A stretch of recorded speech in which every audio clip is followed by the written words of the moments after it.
Hello, folks. Welcome to the Gobbler Coaches Show. My partner Ray and I are here with Coach Jared Feacock.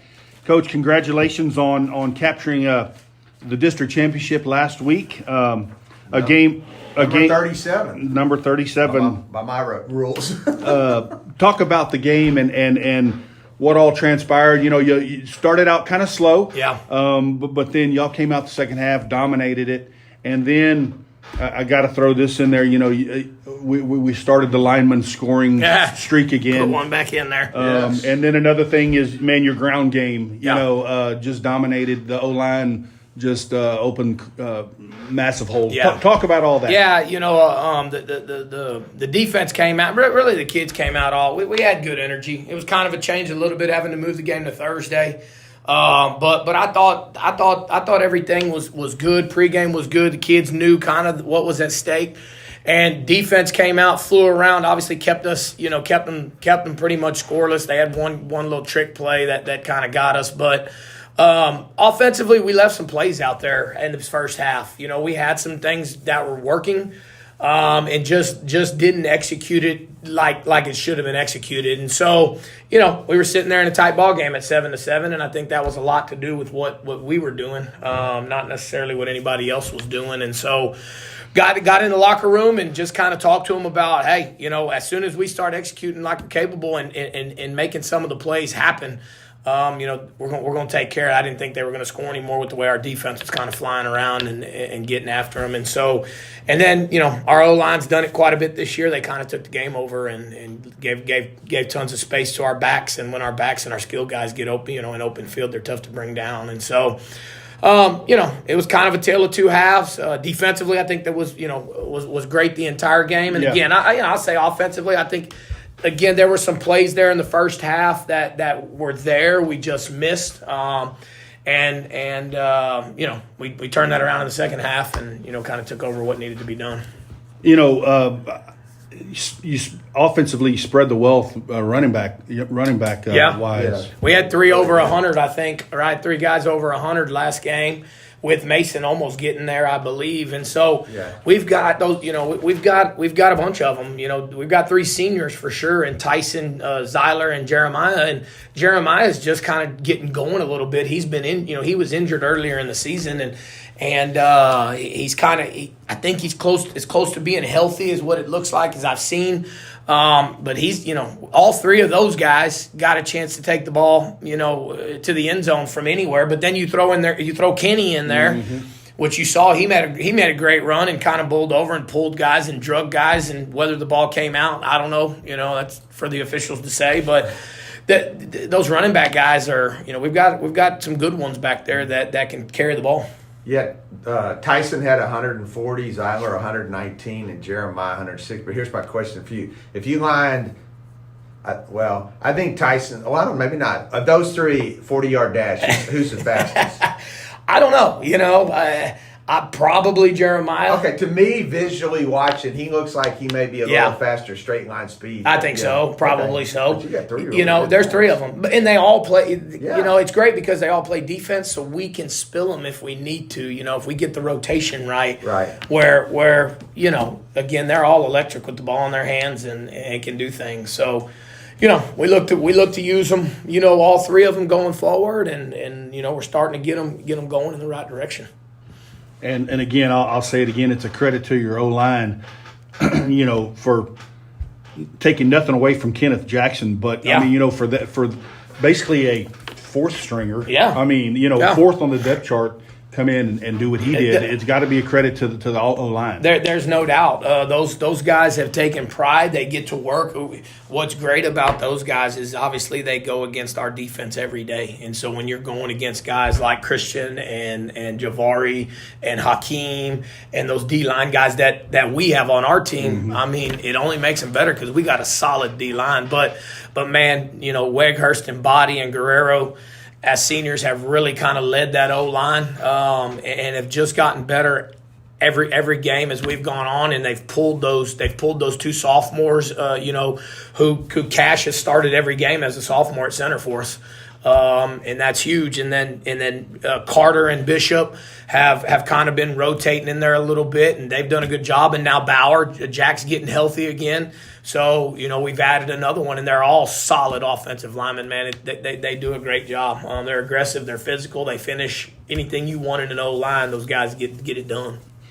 Well, good deal. Well, congratulations on accomplishing one of your goals this year, Yep. and that was an undefeated district championship. Yep, for sure. Appreciate it. All right, so we now have the second season starting tonight against the Salado Eagles. Yep. Talk about what you and your team are gonna face from them on both sides of the ball. Yeah, man. I tell you what, this week has felt like it's crept by. You get in these situations and you just want to get to the games, and so. This morning when I'm thinking about the last week's game, I'm like, God, that seemed like a long time and that's ago. what I was just about to tell you. I feel like we ain't talked in 2 weeks, but it know. was just last week. It was a week and a day. I mean, The extra day. And then I think switching to standard time. I know that's been 2 weeks, but that messes up. It messes the everything flow up. in town Yeah. seems different Yeah. just during the business day. Yep. So anyway, Salado's a good bunch. They have a rich tradition in football. They've got good kids. They got good hardworking kids. They've got a brand new coach who's a 4-time state champion. I think he was the head coach in Allen whenever Kyler Murray was there, and they went on their run.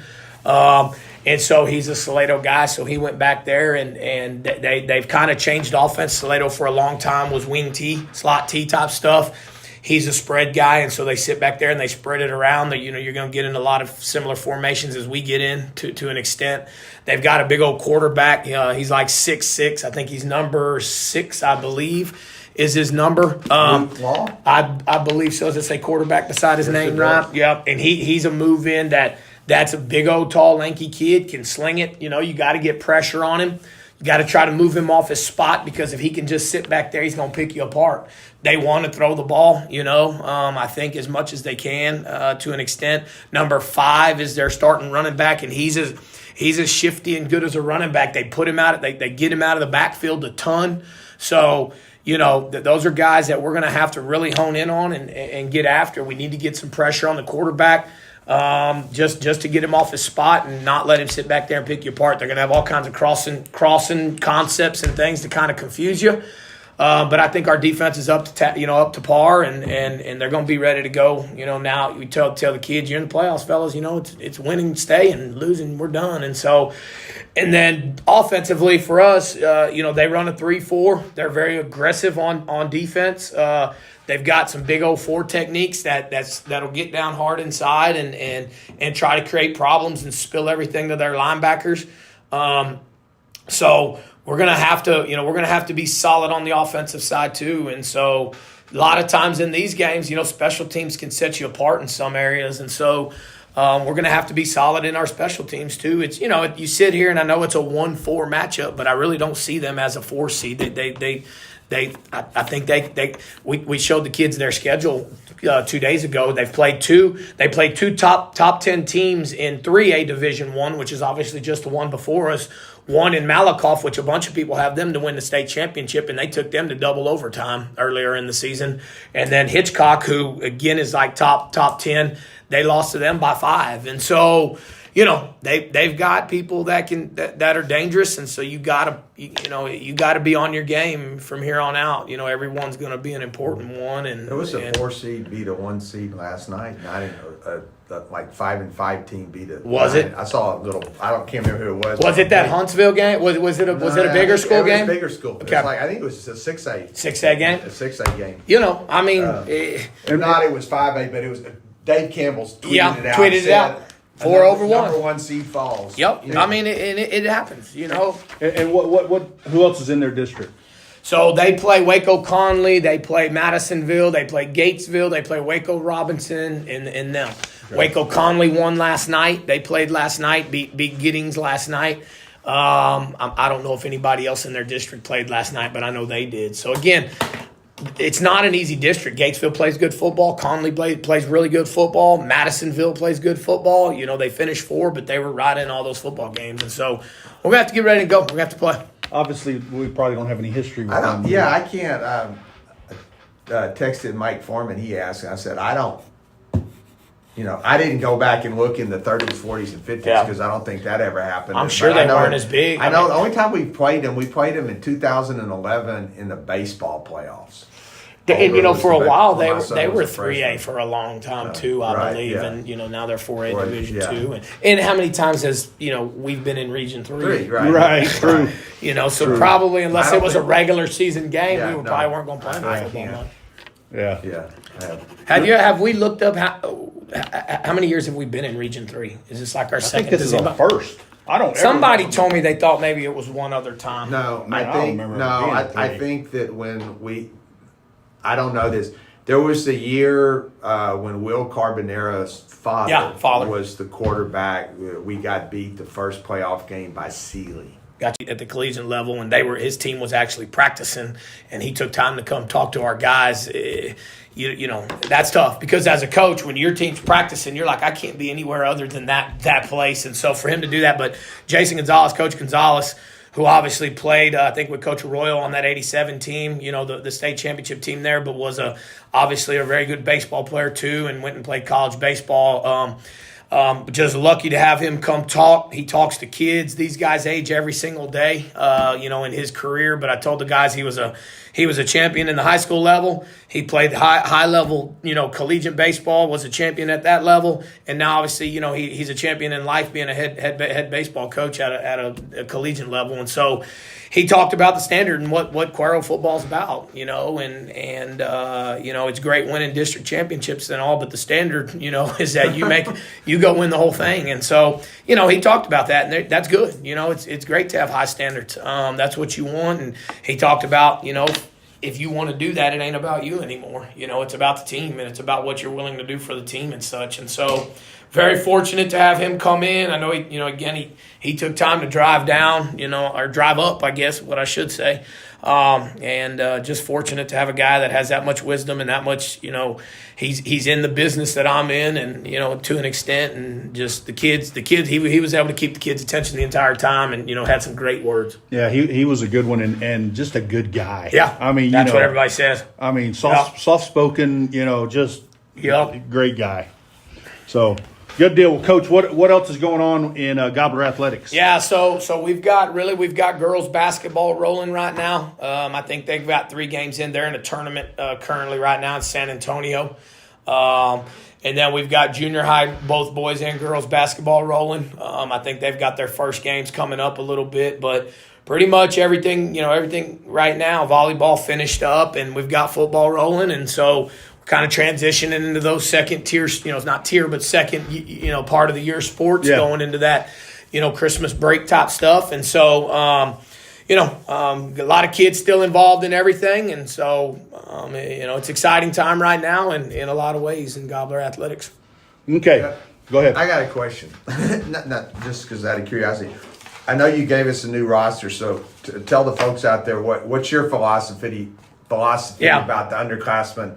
How you going to handle practice in the playoffs and who gets to suit out? And all that. Because people ask me what's going to happen. 100%. Yeah, I see these kids, and all of them have worked. The varsity and JV and freshmen all practice at the same time. Not that they practice against each other, but they practice at the same time. Those freshmen and JV kids have been coming up here at 6:30 in the morning and doing just everything that the varsity guys have, and so. I want every one of those kids to have an experience, to feel what it feels like to play on Friday nights and such. Plus, the longer we play, the more reps they get, sure. and that's in development. I think that's a big thing, and so they've all come up. Pretty much every JV and varsity kid has come up. Our JV and freshman kid had come up. I think we're traveling 74 is on that roster. Wow. Some of them are have been injured, and so they're not necessarily suiting up, but the rest of them are going to suit up. We're going to travel, let them have the experience, feel what that feels like. And it's just fun to have them around, But we tell them, hey, but here's the deal. I've had a full freshman team get in a playoff game before. It's like, hey, freshman offense, you're in, Sure. And so they're like, oh boy, That's great. So That's hopefully they get an opportunity, and if they don't, they're at least going to get an opportunity. Some of them come over in their scout team for us on, Monday, Tuesday, Wednesday. But other than that, if varsity's working offense, usually those guys are still working defensive reps, and then vice versa when we switch it over. And so they're continuing to get football reps. They're continuing to be in the weight room with those guys. They're continuing to be a part of the culture, part of the team, because it's a program. It's not a team, and you're trying to build a program. Even if they don't get in the game, at least they're around the varsity and see how you're supposed to act. Yep, that's exactly right. And I think and I think everybody knows that success breeds success, and why. I think it's a big deal. Is why teams. I think expectation and standard that Jason talked about is probably number one key. But when you get to play, hopefully 12, 13, 14, 15, 16 weeks, and everybody else is only getting 10. Yeah. By the time you're a senior, you've played that many. You've practiced. It's almost like you've a whole other year. A whole other year of football. Yeah. Now the logistics and things change a little bit when it comes to travel. You take a whole nother bus, and some of the but. It's still good. They're excited. I tell them you can't be a distraction now. It's one thing you can't do. Yeah. But you're still held to the same. If you're late to practice, then I'm just gonna, you're still held to the same standard. Even though it's like, hey, I don't know how much I'm gonna get to play. Well, you still the expectations are still the same. Great, good deal, Coach. All right. So the last thing, don't really like to talk about this much, but just talk a little bit to the listeners out there. Possible opponent next week after you win tonight, and possible site. Yeah. So obviously, we're in a 6-week tournament now, pretty much is what it looks like. And so Jasper and Silsbee are our opponents that we're looking at. They play tonight also. The winner of that game. You said Silsbee. You meant Jasper and Sealy. I'm sorry. Sealy. You're right. No, Jasper and Silsbee are in the same district. So Jasper and Sealy, all right, are the the game we're kind of watching as long as we take care of business. Obviously, Jasper, I talked to their coach, Coach Crimady, last night, and he's like, we started talking about, hey, Coach, I'm as far east as you can get. They're almost to the border over there, and we're as far south in Region 3 as you can get. So, we're going to try to look for a stadium around the Houston area. That's really halfway for us. If it's Sealy, I don't know. We'll see. It could be we'll try to find a neutral site. It could be a home-and-home situation. You just never know. That one's not as far of a travel. Right. So, but Victoria or El Campos. Or something like that. But, a lot of the schools, they don't necessarily host, if they're playing. Sure. We're playing Friday night. We'd like to play on a Friday night next week if we can. There's so many schools in Acadia and Cy Falls and Conroe and those areas that they just use their stadiums up, most of the time. So Friday nights sometimes can be hard. So, we're keeping. Hence a lot of the Thursday games last night. 100%. Yeah. Yep. 100%. And so we're gonna, we don't have anything nailed down yet. That's something you make sure you win. You focus on obviously winning this game, and then you get on the phone late tonight, and then you get on the phone early in the morning and see what you can find. Good deal. I know we've talked about this in years past, but I'll get your take on it because I haven't asked you this question. So, like, the coach for Salado is Coach Westerberg. Yep. And so you and he talked last week. Y'all agree on officials. Tell the people how we pick who. How do y'all? How does that happen? So you have to come together and agree on just about everything. If they have a site that you want to play at and you don't want to play there, or vice versa, you may have to flip on that, or you come to a common understanding on that. But then, like home team and visitor team, you flip, right? Officials, you come and so it's like, hey, I want to use this crew. Well, we want to use this town. If you can't agree, most of the time you can agree. We both agreed on College Station.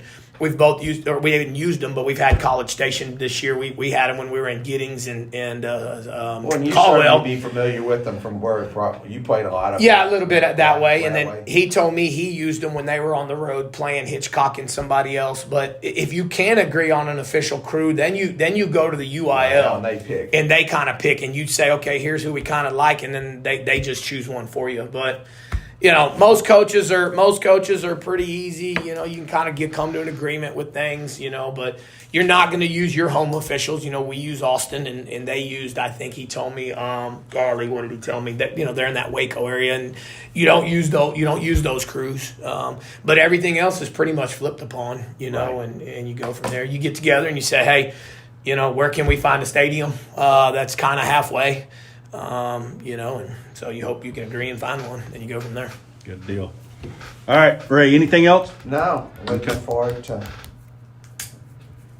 heading. I guess that's north from here. Heading Hey, north. get some barbecue, man. If you go early Yeah. enough, get some good barbecue somewhere in Lockhart, or Yeah. there's a lot of good places to eat on the way. That's for sure.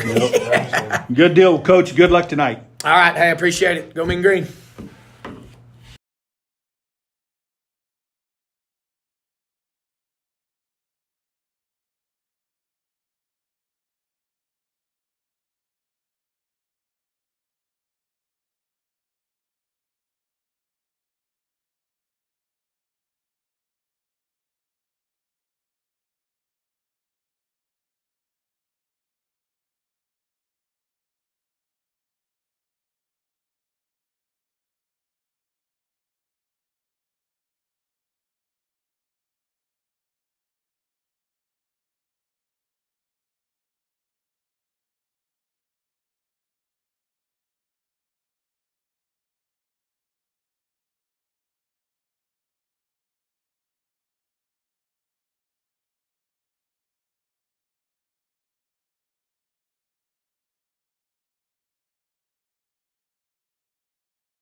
Here they come.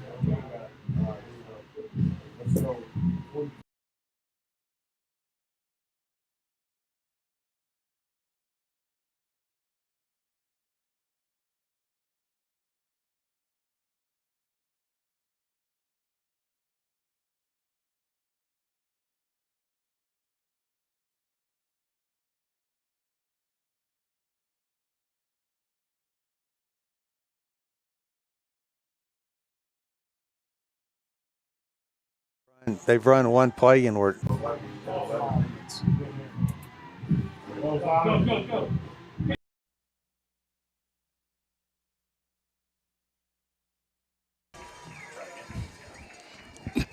Testing, testing. Hello, folks. Welcome to Bob Shelton Stadium for tonight's bi-district matchup between the Salado Eagles coming in with a 3-7 record against the Cuero Gobblers, ranked number 3 in state with a 9-1 record. Apologize for the technical difficulties. We kicked off to Salado. They've got a 3rd and about 5 at their 37-yard line. Ray, so far the Cuero defense is holding strong. Yeah, 2 runs, a 4-yard one and a 1-yard one. Probably the biggest news is their starting quarterback, last name Law, first name, I'm drawing a blank at the moment. It's 2 brothers, but at 6'6", their starting quarterback came out in pregame in a boot, so he's not playing. So number 42 snapped it straight to the back, number 20-something, but 42. So they snapped the ball to the direct snap to the running back. He goes around the right side. Ball was on the ground, but looks like they recovered. Going to bring up a fourth down. Fourth and about 2. Good play there by Christian Holmes and Tyron Gomez. Starters on defense tonight: Javari Bacon, Christian Holmes, Jared Villanueva, Zyler Jones, Tyron Gomez, Sean Burks, Brant Patek, Jeremiah Wilson, Kenny Jackson, Dason Varela, and Tyson Williams. Deep for the Gobblers is Dason Varela to field this punt. This will be an adventure in the wind. Almost blocked. Varela stays away from it, and it goes out of bounds at about the 20, 30-yard line. So Gobblers are going to take over after holding the Tigers to the Eagles to a 4 and out, 3 and out. That's an effective for them, almost blocked, as you said, but an effective 30-yard punt into the wind with no return. Offensive starters tonight is Mason Notaro, Tyson Williams, Nathan Lucian, Kelton Dunn, Dalen Gibbs, Dason Varela, Kyle Weghorst, Matt Guerrero, Cash Cooper, Hayden Carter, and Cameron Body. Gobblers come to the line with 2 receivers to the far side, 1 to the near side. Shotgun formation. Pitch it to Gibbs around the right-hand side, jumps over one man, and then he gets taken down, but not after a gain of about 5.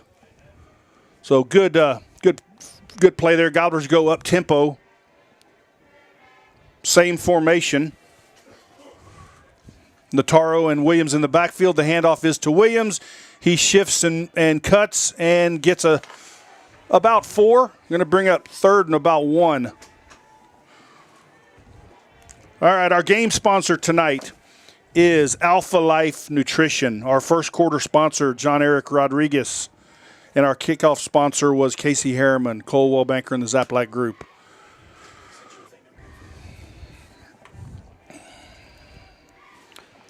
All right, here we go. Gobblers facing a 3rd and 1. Lucian goes in motion. Notaro hands off to Williams up the middle, makes one man miss. First down, Gobblers. Takes it out to the 46-yard line of Cuero. Picked up 7 on 3rd and 1. First down of the game. Handoff is to Kenny Jackson on the left-hand side. He gets the corner, got some blocks, and taken down in Eagle territory. Good run there by Kenneth Jackson, set up by 2 good blocks by Gibbs and Tyson Williams. 1st and 10, Cuero at the Salado 41-yard line. 13 yards in the first down. 2 receivers split to the near side, 1 to the far side. Notaro flanked by Williams and Jackson. The fake is to Jackson. Notaro keeps it around the right-hand side and drop for a no gain. Had some pressure early and didn't have a chance to throw it, so he tucked it and ran. Going to bring up 2nd and 10.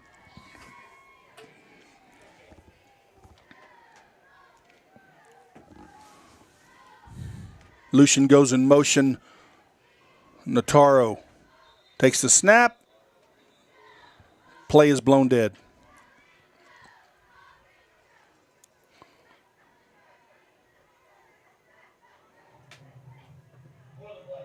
False start on the Gobblers.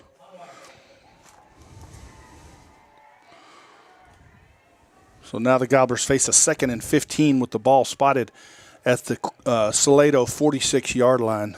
I'm not sure they didn't call that on Lucian. He kind of came across and turned his body, and he was kind of leaning.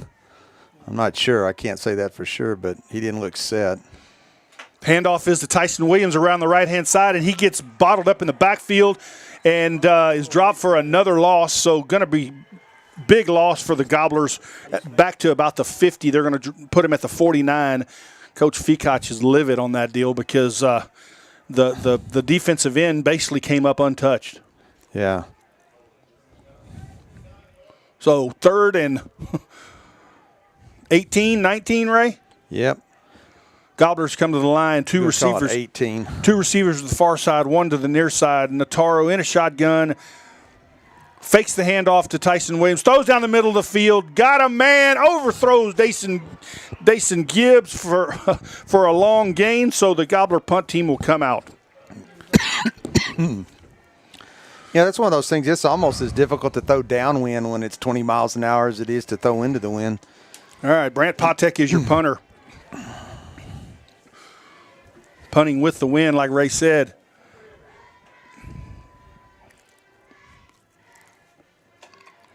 High snap, but he gets it back there. Good punt by Patek. Angles it towards the sidelines, but it doesn't go out of bounds. It goes in the end zone. All right. 49-yard punt, but he wished it was 48. All right. So, folks, we appreciate you if y'all are listening to us. Tonight is audio only because NFHS has bought the video rights. So if you're listening to us rather than watching it, paying money to watch it, then we appreciate that. Gobblers are in all white tonight with green helmets, and Salado comes into this thing, black pants, red jerseys with red helmets and white numbers. So here we go. Salado comes to the line. 2 receivers to the far side, 1 to the near side, quarterback in a shotgun. Takes the snap, hands off to the running back up the middle, and gets slung down by Javari Bacon along with Sean Burks. Gain of about 2. 2nd and 8.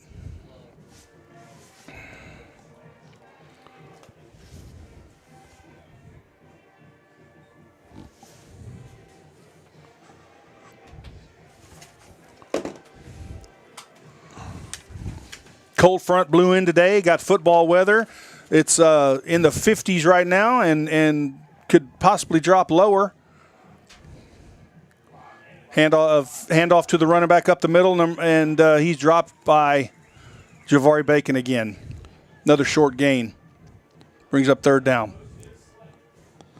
3rd and 7 from the 23. Ray, did you catch that? The quarterback's number 24. Yeah, 24. So, and a while ago we called that a direct snap, but that was... It was the quarterback. It was the quarterback. Okay. Because that was funny in warm-ups when the number 6, the big 6'6" kid wasn't warming up. It looked like I thought 42 was going to be the quarterback, but it's 24. All right, here we go. 3rd and 7. Salado faces a 3rd and 7. 2 receivers split to the far side, 1 to the near side. Quarterback rolls to his right, gets around, picked off by Dason Varela at the 30-yard line. Down inside the 20. They're going to mark him right at the 20. First turnover of the night for the Gobblers. Tyron Gomez.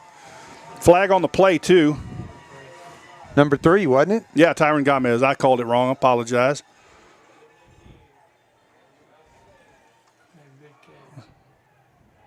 Oh, they waved the flag off, so the interception will stand.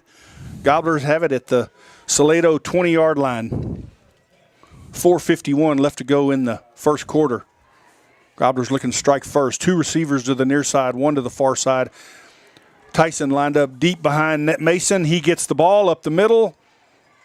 Gain of about 4. You know, Ray, Coach Fikach talked in the pregame show about how aggressive the defensive line is for Salado. They're, you know, a 3-man front. They're not letting up. You know.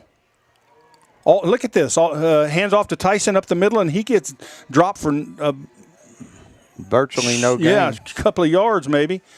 So Salado defensive line is an aggressive front. Bring up 3rd and 6. 2 receivers to the near side, 1 to the far side. The delayed handoff to Tyson over the left. He tries to reverse field and is dropped for no gain. So right now, the Gobbler running game is stymied. All right, Gobblers face a 4th down, 4th and about 7. I think if you fake it, ride Tyson and Mason, keep the ball. Everybody's keying on what's coming inside. Tight formation. All the Gobblers are inside. Nataro in his shotgun. He drops back to pass, looks over the field, pressured and stays on his feet. Throws it out into the left flat, and Gibbs wasn't even paying attention, and he threw it right past his head. Oh, my. I think Gibbs thought that the play was over, Ray. Well, I think, or he thought he was just going to run up the middle, and at the last second he threw it. Oh, man, great job by Mason Notaro to get rid of that thing, but Gibbs was not ready. Sails right by his head. I think he'd have gotten into the end zone, Ray. There wasn't anybody out there. Right, no, I think you're right. All right, ball goes over on downs. Salado takes over at their 17-yard line. 2 receivers split to one side, one to the other. Shotgun formation. Quarterback hands off to the running back. He cuts up and is dropped after a gain of about 3. Christian Holmes and Tyron Gomez in on the tackle.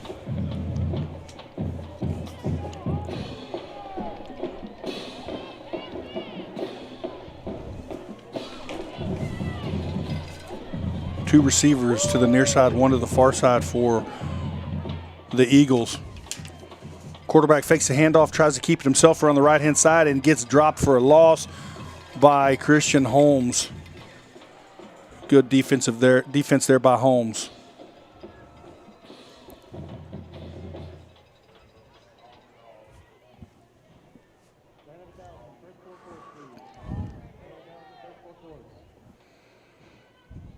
Remains 7 yards to the first down.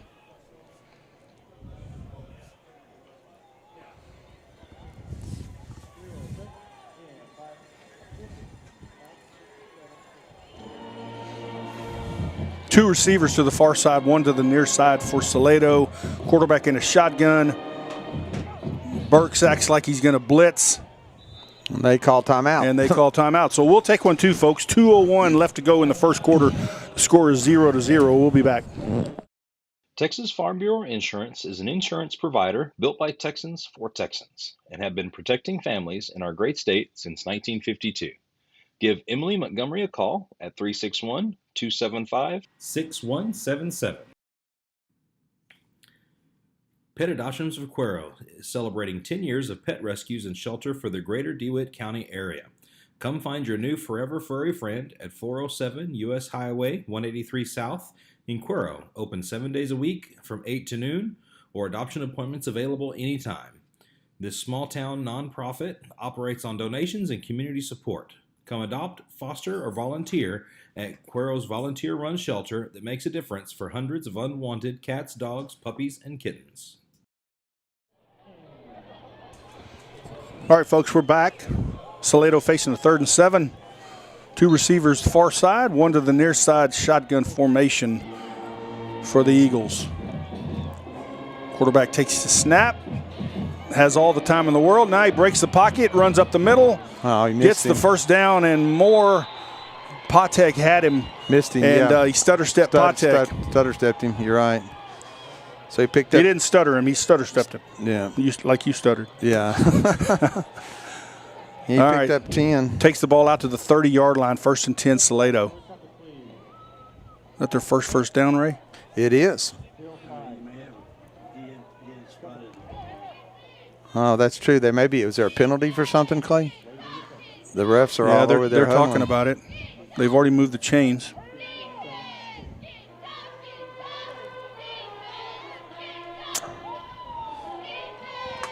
Well, the drive started at the 17, so I can tell them that if they ask me, but they're not going to ask me.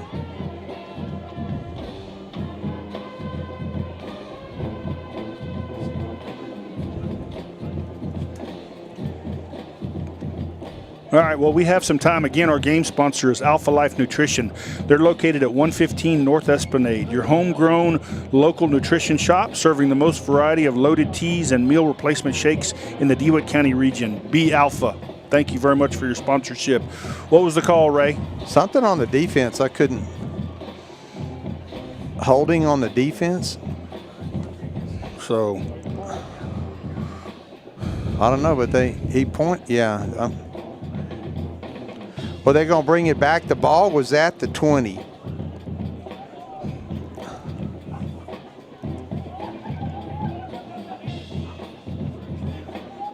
I mean, if it was defensive holding, it's a 10-yard penalty from the 20 and you're at the 30 and it's a first down. And if you give the guy the run, he gets 10 yards and he's at the 30.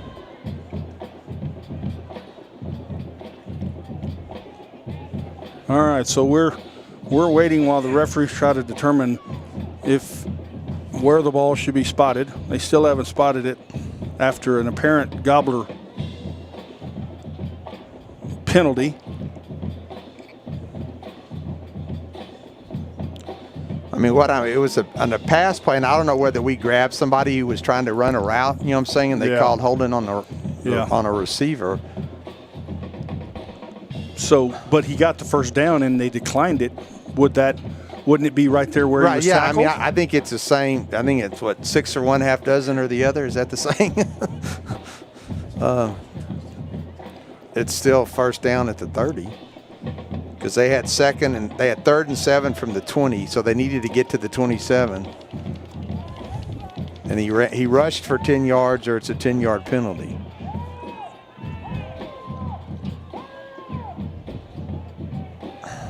Man, these referees are now the head guys walking back over here to this side. All right, so now that's that they can't. Why they're marking it all the penalty from the 22.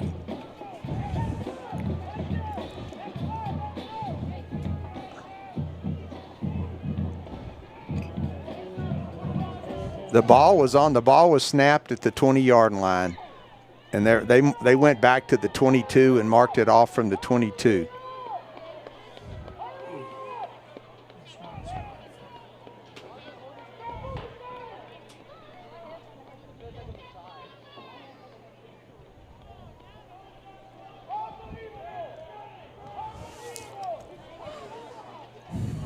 Okay.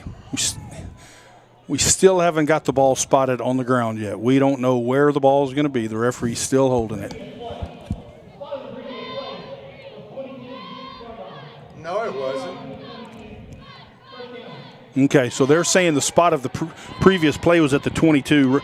My statistician up here, Mr. Ray Reese, says it was the 20. So now they're giving them a 10-yard penalty from the 22 to the 32 when it should probably be the 30. But nevertheless, Salado has it first down at their 32-yard line. That's what happens when you move the chains before you should move the chains. You're exactly right.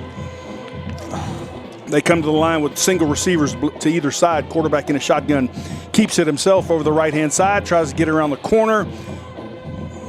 Good run there by the quarterback down the sideline, still on his feet into Gobbler territory, down at about the 46-yard line. So good, tough running there by the quarterback, number 24, Ray. Lincoln Hausfeld. They're going to spot him at the 47 of Cuero, 1st and 10. 21 yards and a first down. That was just a straight snap to the quarterback around the right. Run a sweep. Yep.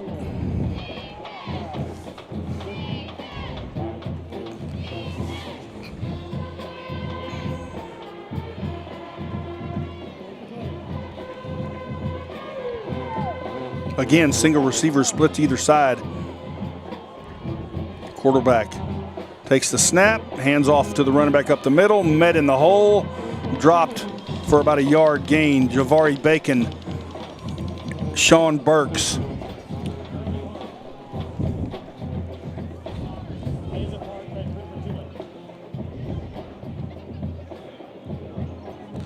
Pickup of 1. This will be the last play of the quarter. They really are. You know, the quarterback goes to the sideline to talk to the coach and doesn't start coming back up to about 20-something seconds on the play clock. Salado comes to the line. Receiver on either side. Direct snap to the quarterback over the right-hand side. Hit hard by Christian Holmes and Sean Burks. Now, this has got to be holding on the offense here.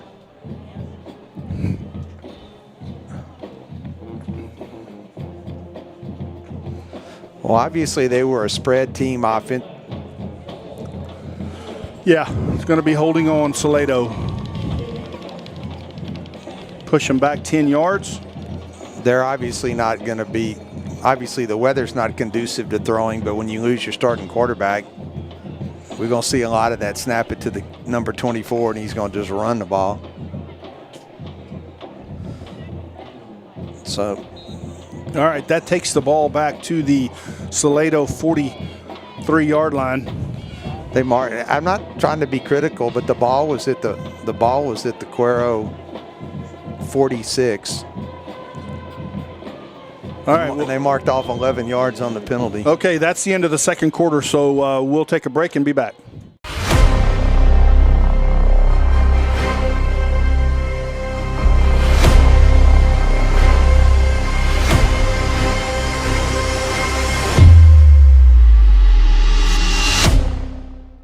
For over 125 years, the Cuero record has been DeWitt County's most highly read, historically dominant, award-winning, relevant, community-serving and supporting local sports and news source. Since 1894, the Cuero record has been making a difference in the lives and livelihoods of the residents of DeWitt County.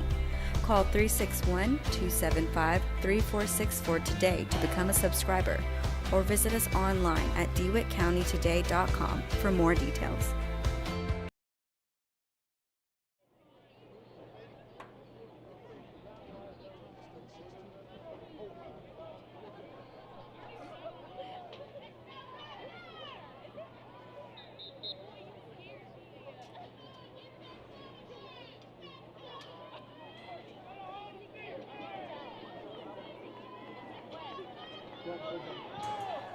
All right, folks, we're back for the start of the second quarter. Salado facing a 2nd and 20 from their 43-yard lines. They come to the line, 2 receivers to the far side, 1 to the near side. Quarterback takes a snap, fakes and rolls to his right. In and out of the hands of the receiver in the left. Good defense there by Tyron Gomez.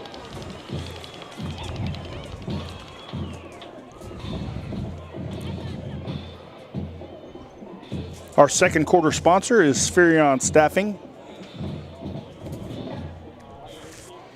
If you're just joining us, the score is 0-0.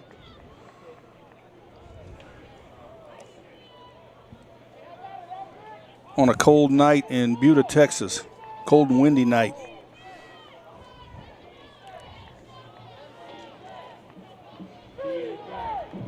Eagles come to the line with 2 receivers to the near side, 1 to the far side. Shotgun formation. Quarterback keeps it himself over the left-hand side, and he is met hard. No gain. They're going to give him a gain, but he needed a lot more than that. Man, who's at the bottom of that pile? Nobody but Sean Burks to meet him in the hole and rock him back. So he picked up 1. 4th and forever. 3rd and 20. Ball spotted at the Salado 44-yard line. Dason Varela goes deep to field this punt. Ray, you noticing that every now and then number 5 is the quarterback. That's who ran that ball. Oh, was it? Okay, thank you. I wrote down 24 just because I thought it was 24, but it's 5. Okay. They must be shuffling those 2 out at quarterback because they're taking the direct snap.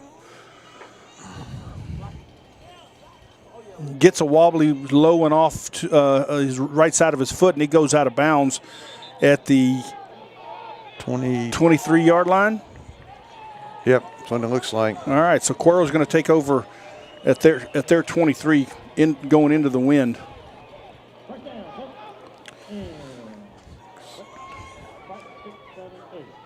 33-yard punt with no return.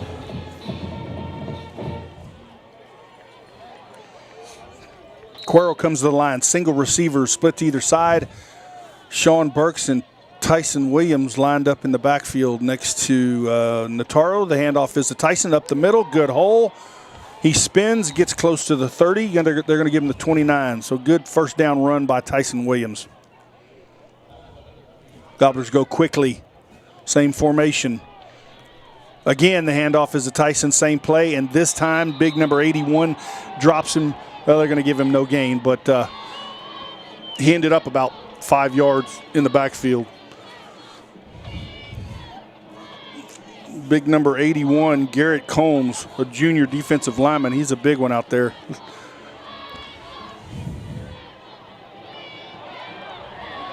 Jeremiah Wilson around the left-hand side. There's your speed.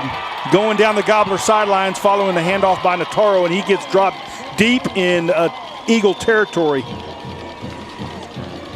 Takes it down to the Salado 22-yard line following the handoff around the left end. 49 yards. For a 49-yard run. They're going to move it to the, no, it's at the 42. All right, same formation. Gobblers have stayed in this formation this drive. Hand off to Tyson up the middle. Breaks one tackle, cuts back, and gets down to about the 15. They're going to give him the 16. So good tough run there by Tyson Williams to break one tackle and get extra yards. Brings up second and about 4.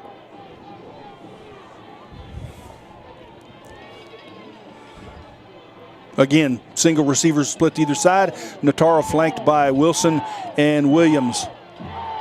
Notaro gives it to Wilson. He's shucks one man and reverses field. Notaro gets in the way. Ball's on the ground. Jeremiah falls on it for loss. That's one of those, once you start stumbling and you're trying to run, you just can't get your balance back. What's this hard? If he kept his balance, he might have scored. Went to the left side, reverse field, and had open field over there on the right, but then just started stumbling. Probably got blown over by the wind. And as he was going down, the ball popped out, but luckily he recovered it. So he loses 10 from 2nd and 4 to 3rd and 14. All right, he comes out. And it's just Notaro and Williams in the backfield. 2 receivers near side, 1 to the far side. Notaro keeps it himself up the middle, spins and gets inside the 20.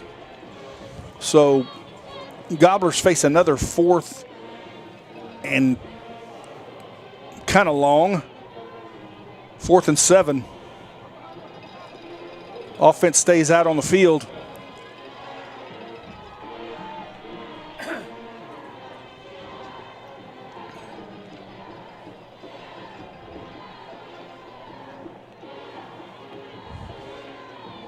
All right, 2 receivers near side, 1 far side. Notaro and Williams. Williams is to his right. Notaro rides him, throws a slant. Caught by Varela inside the 10, fights for more. They're going to put him down at the 5. That's a big play. That's a huge play. A good catch by Varela because the ball was kind of behind him. It was behind him. Yep. I agree with you. He adjusted well. I thought Mason could have taken off running and probably run for it too. But all right, 1st and goal from the 5. Gobblers are knocking on the door for the first points of the game. 2 receivers to the near side. Notaro lining his offensive lineman up under center. Which is not something we do very often. Pitches to Tyson over the left-hand side. He cuts up the middle and is dropped by big number 81. Flag on the play? No? Yeah, it looked like a flag. Something flew. I don't know if it's maybe a towel came off of somebody or something. We must have called a timeout. Okay, so stoppage in play. They got 81 has blown up everything we've tried to do. Exactly they got to figure out how to block number 81. You're exactly right, folks. We'll take a timeout with you. We'll be back. This is Clay Pullen, the voice of the Gobblers. For all your oil field or construction needs, call Energy Waste at 361-275-2220 for the best deal around.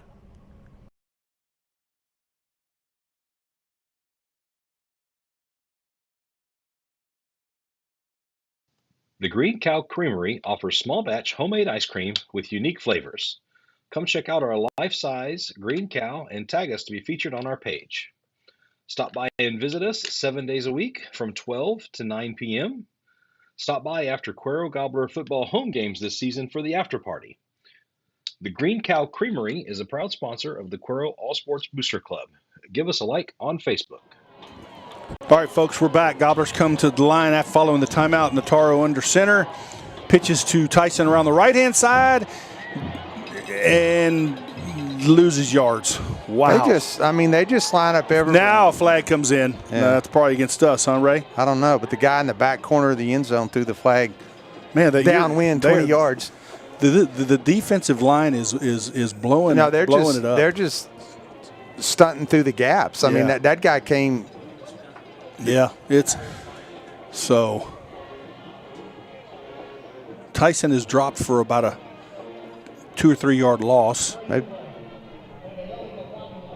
Block in the back by the Gobblers. All right, so that'll push Cuero back even further.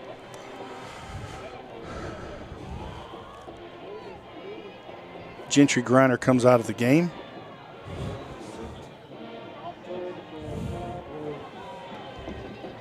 All right, so still second down. Second and goal from the 17. 3 receivers near side, 1 to the far side. Run a screen. Nataro rolls to his left, cocks his arm, throws, caught nice by catch. Kelton Dunn inside the 10. Ball's on the ground, folks. They whistled it down. Yeah, they pushed him back about 7 yards from where his forward progress will stop. All right, so that was a nice catch, too. I mean, the ball's going to be all over everywhere with the wind. So Dunn catches the ball. They give him the 8. So 3rd and goal from the 8. You know, Dunn caught that ball, and there were 11 red jerseys surrounding him. Yeah. They're flying to the ball. They are flying but to the whenever ball. we try to run, I mean, somebody just is coming through a gap untouched. 2 receivers each side. Kelton Dunn goes in motion. Nataro takes a snap, looks to his right, throws across the middle, caught by Lucian at the 1. They're going to spot him at the 2, I believe. All right, so here we go. 4th and goal from the 2. The big hogs come in. Sean Burks, Brant Patek, Cody Bishop. They all come into the game in a big package, a heavy package. They're all in the backfield. The give is to Sean Burks over the right-hand side. He stops short, folks. Oh, my. So the Gobblers are held at the 2-yard line on a 4th and goal from the 2. The give is to Sean Burks over the right-hand side. They stunt, do whatever they do, and blow that thing up, and Burks does not get in. Ball goes over on downs. He's inside. You got inside the 1. I mean, we're going to call it the 1, but the ball's sitting inside the 1-yard line. Yeah, it is. Can only give him 1 yard on the carry, but. All right. Well, that was 5 minutes and 13 seconds of possession that resulted in no points. Salado comes to the line, 1st and 10 from their 1-yard line. Single receiver split to either side. Quarterback in a shotgun, looks to throw, heaves it up, got a man down there, but it's picked off. Picked off by I can't tell who it is. Let me tell you. Kenneth Jackson, folks. Jackson. Man, oh man, they haven't had much success throwing the ball tonight, and they throw it from their 1, Ray. Yeah, they've thrown 3 passes. 2 have been intercepted. All right, so Gobblers take over following that interception by Kenneth Jackson. They'll take over at the Salado 27-yard line. 5:37 left to go in the half. The score is still 0-0. 2 receivers split to the near side, 1 to the far side. Nataro hands off. Nope, he throws a slant pass to Dason Varela. He catches it inside the 10. Ball's on the ground. And Salado recovers. Turnover followed a turnover. Man, great pass by Nataro. Great catch by Varela. Tries to fight for yards. Ball pops out. Salado falls on it, and they're going to have it at their own 12-yard line.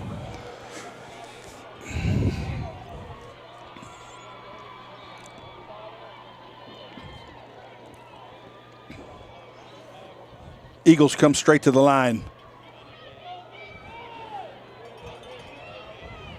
2 receivers to the far side, 1 to the near side. Quarterback in a shotgun. He drops back. Now he keeps it himself around the right-hand side. Tyron Gomez is there. I was fixing to say he got held. Flag comes out. So this will be coming back. Good play there by Gomez to string that thing wide, Ray. He did do a good job. Kept outside leverage. Didn't let him get, to his outside shoulder. He had that arm free. So the ball was on the 12-yard line.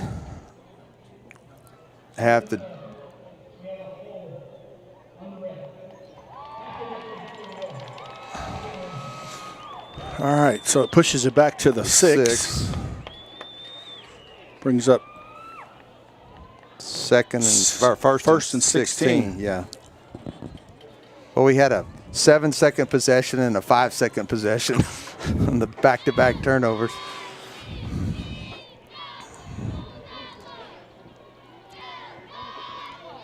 Well, maybe this will be like last week. It was 7-7 at the half, and then we scored 42 unanswered. So. There we go. 2 receivers to the far side, 1 to the near side for the Eagles. 1 goes in motion, faked, play is blown dead. Official on the far side threw a flag. Yep. It's got to be procedure for him to blow it dead. So now we're going to go from the 6 to the 3. So a 6-yard penalty and a 3-yard penalty, and it's 1st and 19. All right, you are correct. Yeah, if you're their coach, they've thrown it 3 times. It's been intercepted twice, and once was incomplete. 2 receivers far side, 1 to the near side.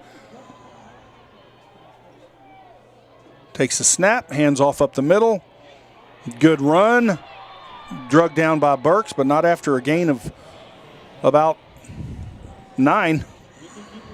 So you're going to bring up 2nd and 10 or 2nd and 9? 2nd and 9. I think he got 10. Yeah. They're putting it at the 13.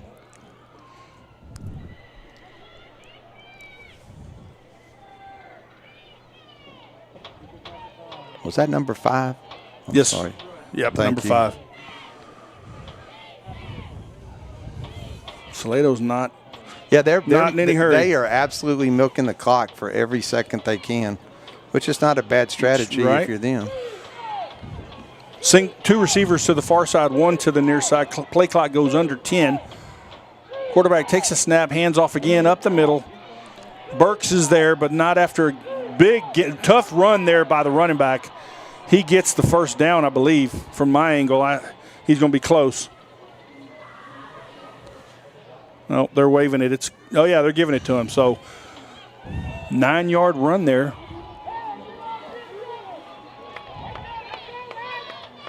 By the Salado Eagle running back.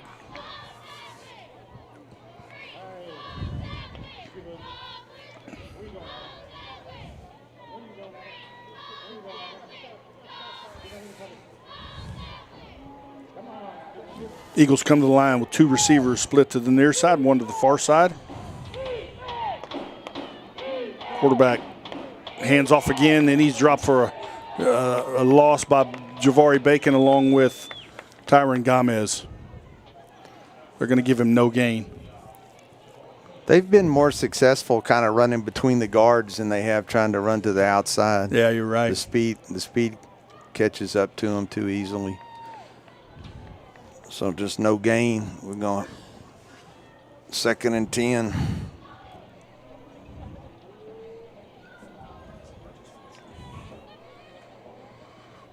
Salado comes to the line facing a 2nd and 10 with 2 receivers to the far, 1 to the near. Quarterback drops back, throws a screen pass, caught. Oh, good job, Sean. Sean Burks comes up and drops him. He just split the blockers, went right between them. No gain. Gobblers call a timeout. We'll take 1-2, folks, with 2:27 left to go. We'll be back. At Lifeway Baptist School, their mission is to give our community the option to place their children in a Christian-oriented, curriculum-centered school. In each activity, they provide a Christian foundation and offer an opportunity for individual, spiritual, physical, mental, and social development. Lifeway Baptist School is a proud sponsor of the Cuero All Sports Booster Club. 2 things you can depend on in Cuero, Texas. That's the heart of our Gobblers and getting the best deal at Weber Motor Company. I'm John Eric Rodriguez. I'm a sales associate there at Weber Motor Company. Whether you're in the market for a new or used vehicle, call me at 361-275-2311. Proud supporter of our Cuero Gobblers and also a proud supporter of our Gobbler Booster Club.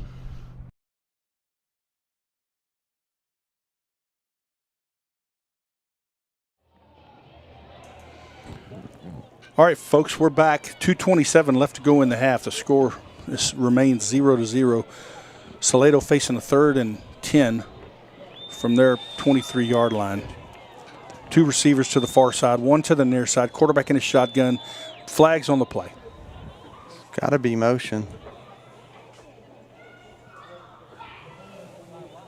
You are correct, Mr. Reese. All right, so that pushes them back. Salado's hurt themselves with penalties tonight more than Cuero has. Every time they try to get something going.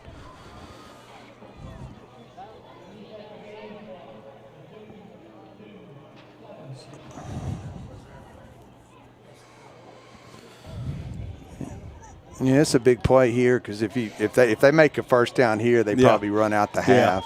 Yeah, you're right. We get the ball, but you sure wouldn't like to score and get the ball. 3rd and 15, Salado faces handoff up the middle. Right there, Christian Holmes is there to meet him for no gain.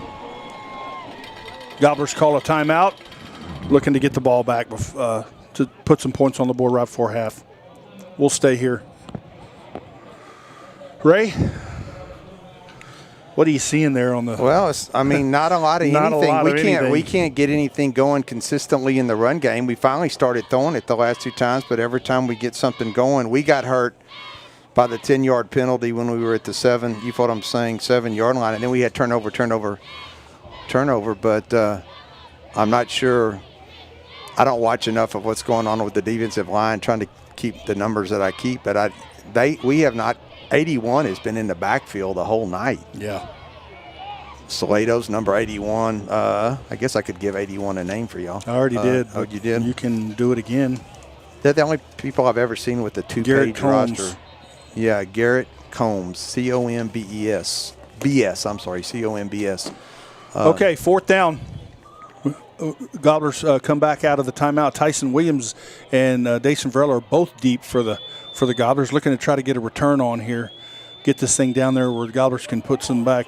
The ball is snapped on the ground to the punter. He fields it. Wobbly punt. Takes an eagle roll. Dason picks it up and is then smothered, man. That was lucky that we didn't turn that over. He turned his back to the defenders coming down the field to pick the ball up, and they just overran him. So Cuero will take over at their 45-yard line. 37-yard punt with. There's a flag on the play. No return. We're gonna make him kick it again, I think. See what the call is.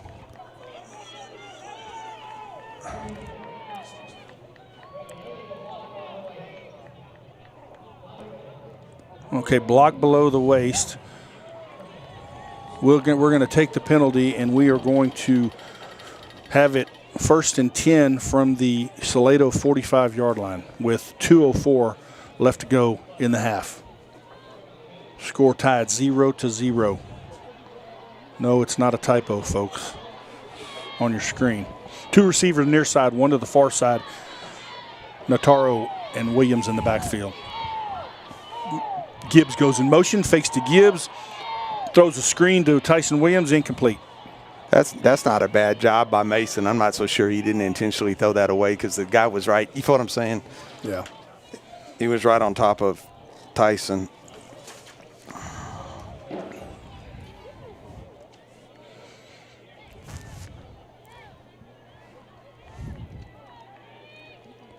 All right, 2 receivers, far side, near side, 1 to the far side. Again, Nataro and Williams. Nataro hands off to Williams. Nothing doing. Gain of maybe 1. 3rd and 9.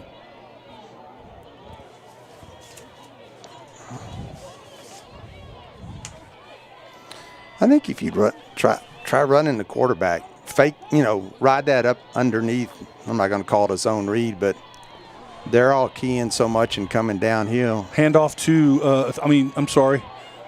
The intercepted by Nataro. Intercepted by the Salado Eagles, thrown by Nataro. He just threw it up there, and there was a couple of Eagles right there down the middle of the field. Kelton Dunn couldn't make the play, and Salado picks it off. Takes it out to the 41-yard line. It's going to be spotted at the 39. The 20 or the 35? What do you say, 20? The 20. 20, I think it was the 20. He was on the line, so he gets 33, picks up 19 on the return of the interception. Two receivers to the near side, one to the far side for Salado coming out of the turnover by the Gobblers. Quarterback rolls to his right, looks to throw. Pressured by Christian Holmes, and he's still on his feet, throws it out of bounds. Flag on the play.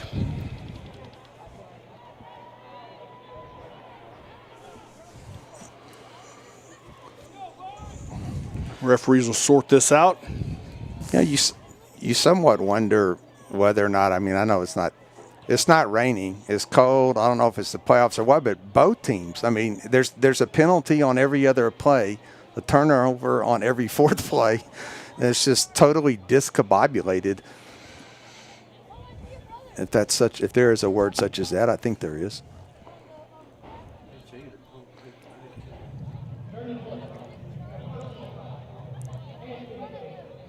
Personal foul, hands to the face against Salado.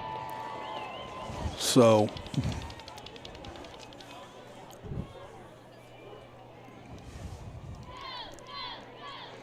going to take the ball back to about the 24-yard line.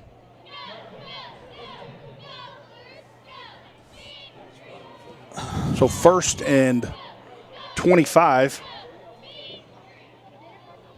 for the Eagles. Yeah, the ball was at minute 10 left to go in the half. Started on the 39. So we have the 15-yard penalty, so the ball's back to the 24. Did I say 24? No, you did. Okay. I'm just sorry. I'm doing math. Quarterback takes a snap, hands off to the running back over the right-hand side. It gets through the hole, but then Burks cleans him up along with Brant Patek. Gain of one, couple. Three. Yeah. Clock goes under 1 minute. Yeah, they're going to be content. Well, I shouldn't say that. You wouldn't think that they'd try anything crazy, but it appears they're going to be content to go to the half 0-0. Two receivers split to the far side, one to the near side. Quarterback in a shotgun, flanked by his running back. Keeps it himself over the left-hand side. Patek, good job. Patek and Christian Holmes and Baron Burks finishes them off. Yeah, that's probably going to be the last play of the half, Ray. Yeah. Folks, at the half, the score is 0-0 in this bi-district matchup between the Salado Eagles and the Cuero Gobblers. We will take a break, and we'll be back during the halftime to give you some numbers as sparse as they are. Yes, they are sparse. All right, we'll be back. Thomas Kyle at Capital Farm Credit, serving all your rural financial needs. Contact him at 361-582-9500. Lance Tire Service has come a long way from its beginnings to be the top auto repair and service shop in Cuero, Texas. When they first started out, it was a passion for a better tire buying and auto repair experience which drove them to develop the model of Lance Tire Service and gave them the conviction to turn hard work and inspiration into a booming tire and automotive repair provider. They now serve customers all over Texas and are thrilled to be a part of your family's trusted brands for all auto repair and tire needs. Lance Tire and Automotive is the touchdown sponsor and a gold sponsor of the Cuero Gobblers All Sports Booster Club.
Football fans, you don't want to miss the UIL State football experience at Cowboy Stadium in Arlington, Texas this December. Come out for an action-packed 4 days, Wednesday, December 14th through Saturday, December 17th, and witness the best teams in each division battle it out in the final games of the season. Tickets and all tournament pass information can be found at uiltexas.org.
High school sports don't just happen. There's a ton of work that goes into every single athletic event. And we have our school's athletic director to thank for a lot of it.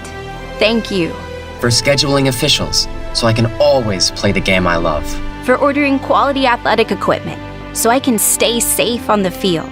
For mentoring my coaches, so they can be the best role models for me. For coordinating transportation, so I can get focused for the big game. For helping us develop character and learn lessons that will benefit us for the rest of our lives. Thank you to our AD for always creating a positive experience for us.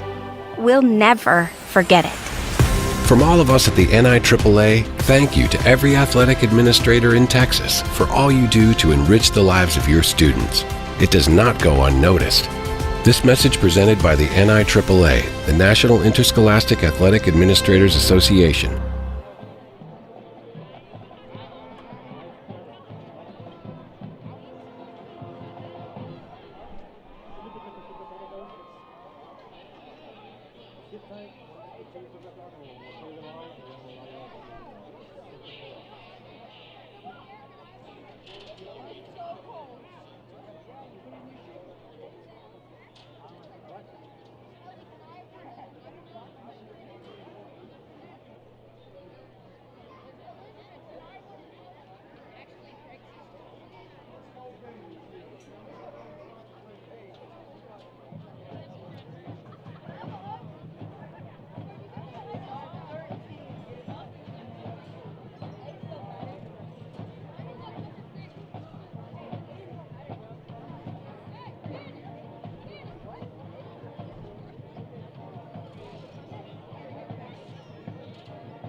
All right, folks, we're back here at halftime. We've got about 5 minutes left to go before halftime. Just some scores of note.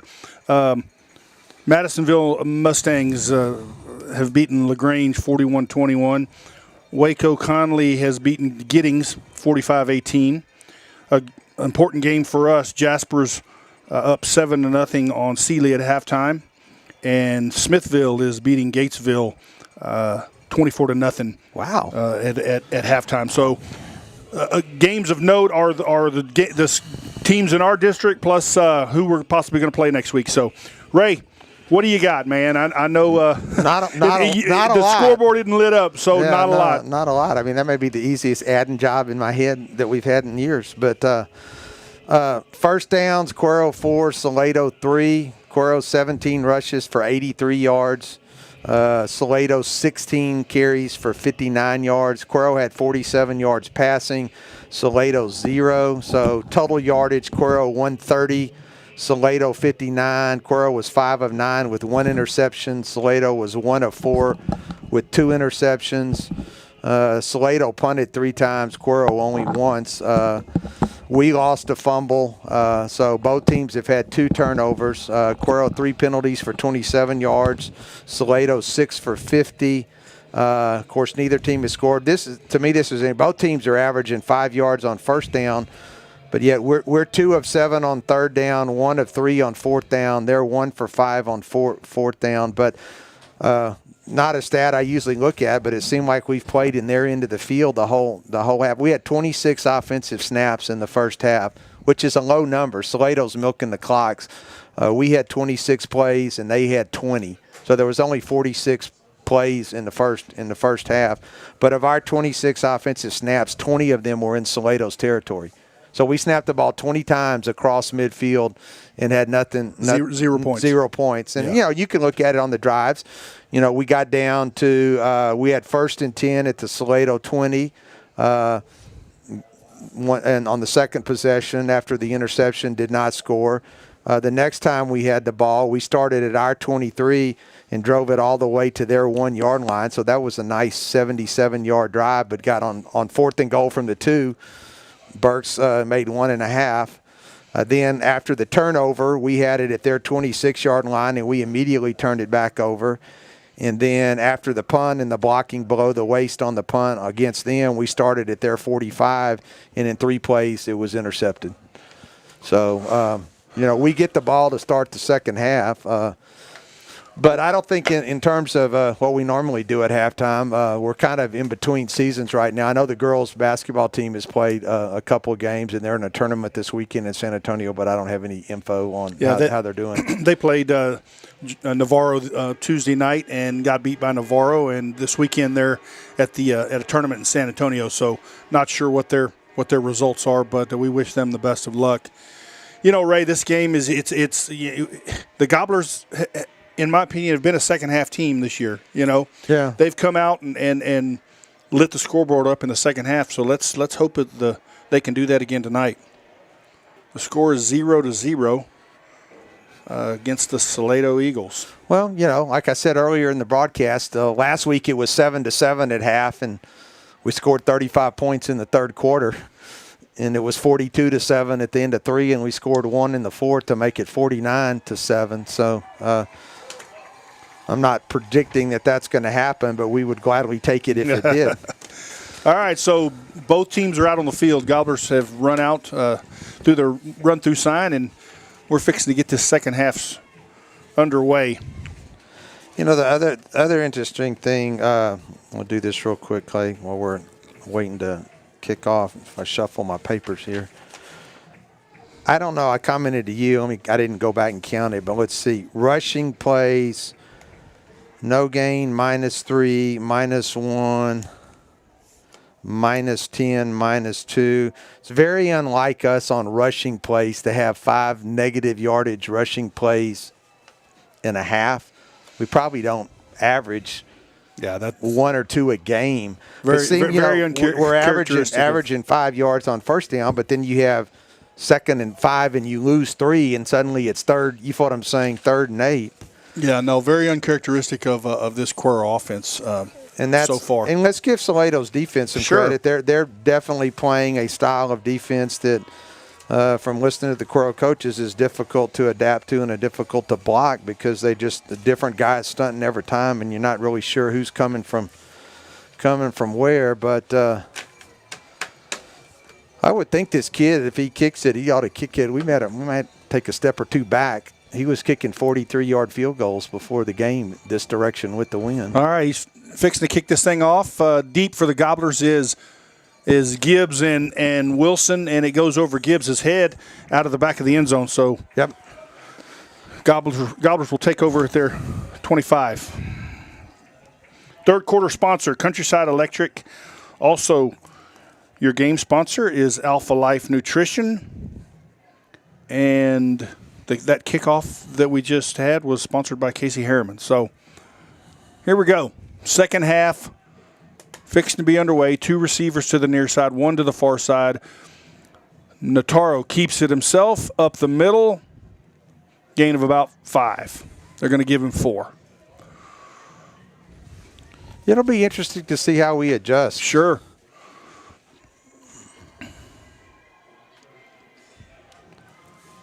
Same formation. Again, the handoff is to Tyson up the middle. Cuts, gets the first down.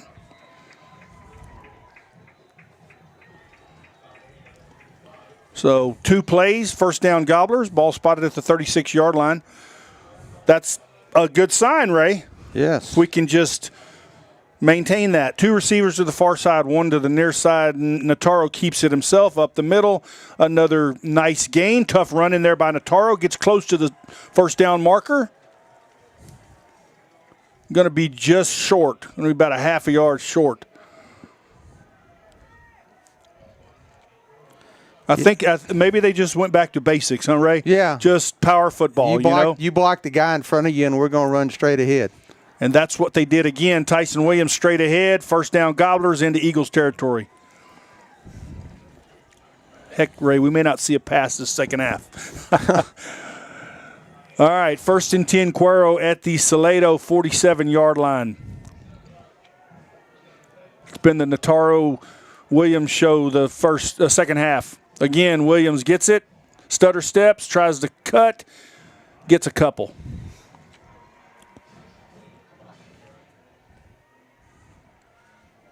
And they're going to give him 3, going to bring up 2nd and 7.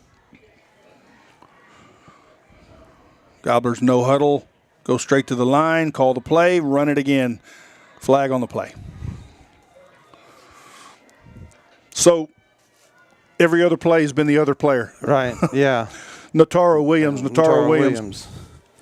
It doesn't help you on 2nd and 7. It's like the negative play. You go from 2nd and 7 to 2nd and 12. Yep, that does not help.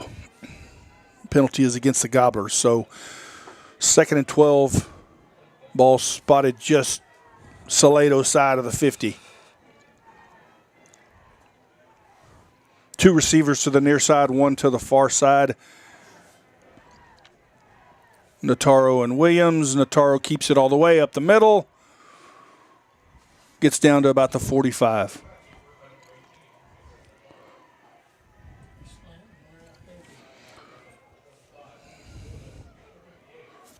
Cuero now faces a 3rd and 8.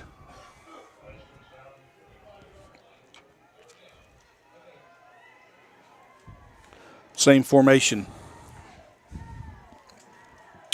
2 to the near, 1 to the far.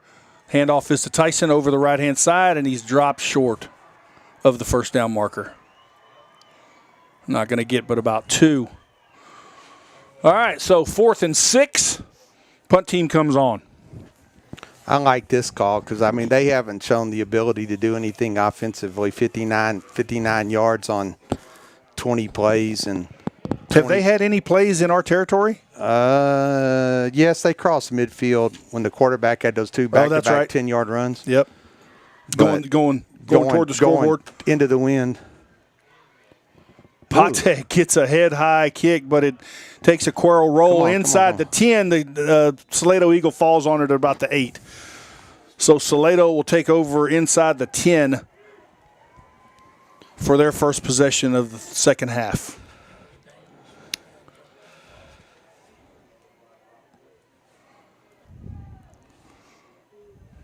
Cuero defense looking to stop the Salado offense deep in their own territory. 2 receivers to the near side, 1 to the far side. Quarterback in a shotgun. Hands off straight up the middle. Big hole. Out the gate, folks. We gotta walk him down, and we do. Tyson Williams, I believe. No, Jeremiah Wilson walked him down at the Cuero 28-yard line. Just right up the middle, right up the gut. He takes it deep into Cuero territory. Let's see. The ball was on the... Man, oh, man. They started at the 8-yard line, right? Yes, they did. All right, 1st and 10, Salado at the Cuero 28-yard line. 2 receivers to the near side, 1 to the far side. Quarterback keeps it himself around the right-hand side. Tyron Gomez is there to drop him for a loss. Another boy, Tyron.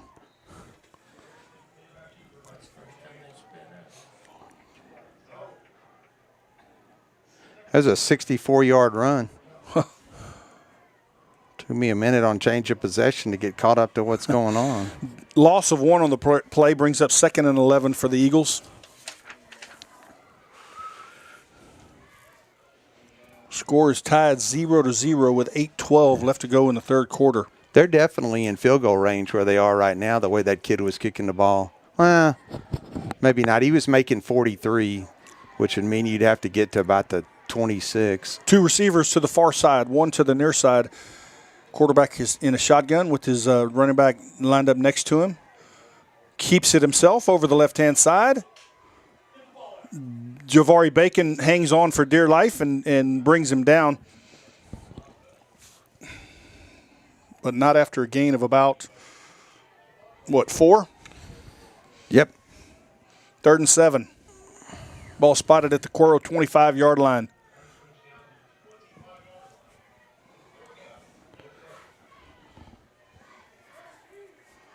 All right, Gobbler defense needs to rise up. 2 receivers to the near side, 1 to the far side. Got a new quarterback in there, Ray, number 42. Hands off to the running back up the middle. He's dropped short. Good job by the Cuero defense there. Tyron Gomez, Sean Burks, and Christian Holmes. So here we go, 4th and 5. Yeah, I think he's going to kick a field goal. Number 9. All right, so the field goal team does come on. Ball's going to be the tee is going to be spotted at the 31-yard line. So 41-yarder with the wind for Salado. Put first points on the board.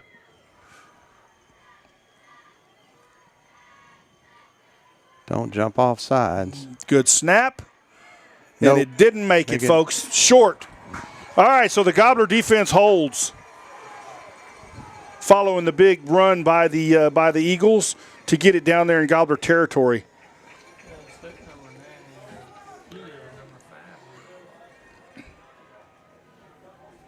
All right, Cuero will take over at their 23-yard line.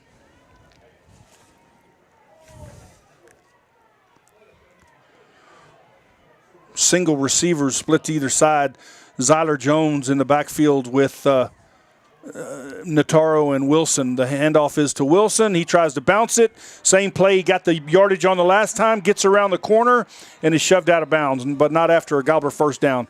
Good run there by Jeremiah Wilson.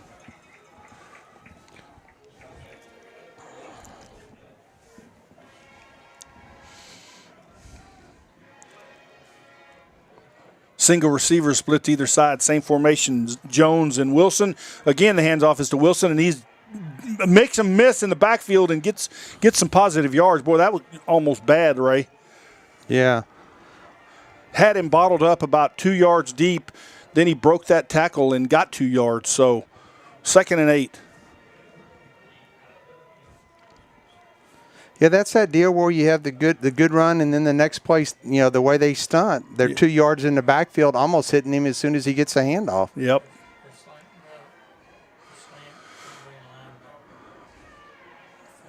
Two receivers to the far side, 1 to the near side, Zyler Jones and Mason Nataro in the backfield. Now Jones goes in motion. Notaro fakes the throw, keeps it himself up the middle. Good run by Mason Notaro. Yeah, there you go. First down, Gobblers. Good, tough run there by Mason to break a couple of tackles and get the Gobbler first down. Ball's going to be spotted at the Cuero 46-yard line.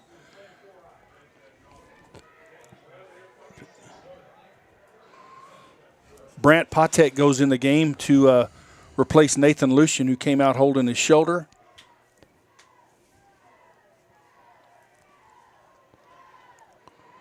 Two receivers to the far side, one to the near.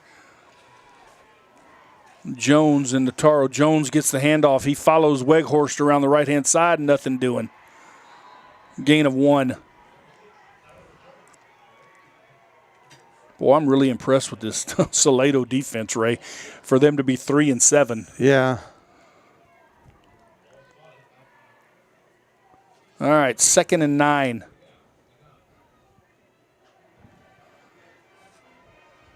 Third quarter's flying by. 4.5 minutes left to go. Yeah, I mean, nobody's throwing the ball. I mean, every possession is maybe one first down, but it's chewing up 4.5 minutes. Two receivers to the near side, one to the far side. The handoff, the fake is to Jones. He throws out in the left flat, caught by Gibbs. Going to be just short of the first down. Oh, that's a bad spot. He was further up the field. All right, going to bring up 3rd and 1.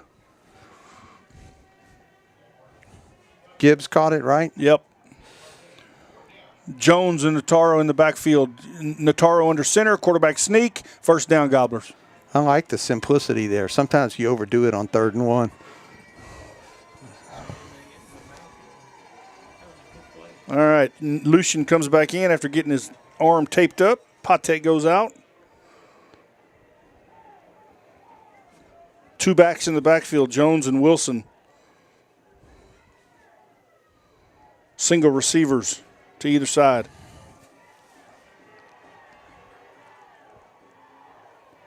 Notaro gives it to Jones around the right-hand side. He is met and dropped for a loss. He's still on his feet spinning, but it's going to be a loss, folks. Man, oh man, he's no running room. They are just there. It's like they know the play, Ray. Yeah. They're slanting to the wide side of the field, and I think they've deduced it. I mean, we've thrown it a little bit. We're 6 of 10 now, with 1 interception. But with the weather being what it is going into the wind, it's almost like, okay, well, we know you're going to run the ball. Hayden Carter comes out as the right guard. Jack Bauer goes in. The handoff is to Wilson. He tries to reverse field and get around the right corner and gives up ground and is going to be dropped for a huge loss. A loss of about 10.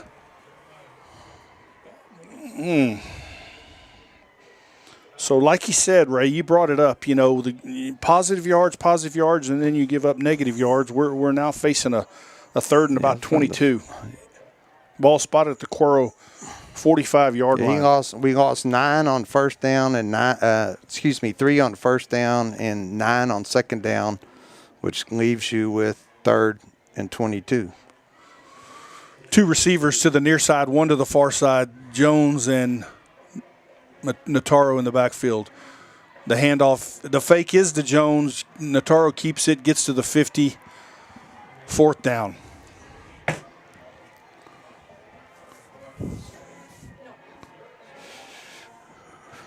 All right, the punt team comes on. Brant Patek is your punter.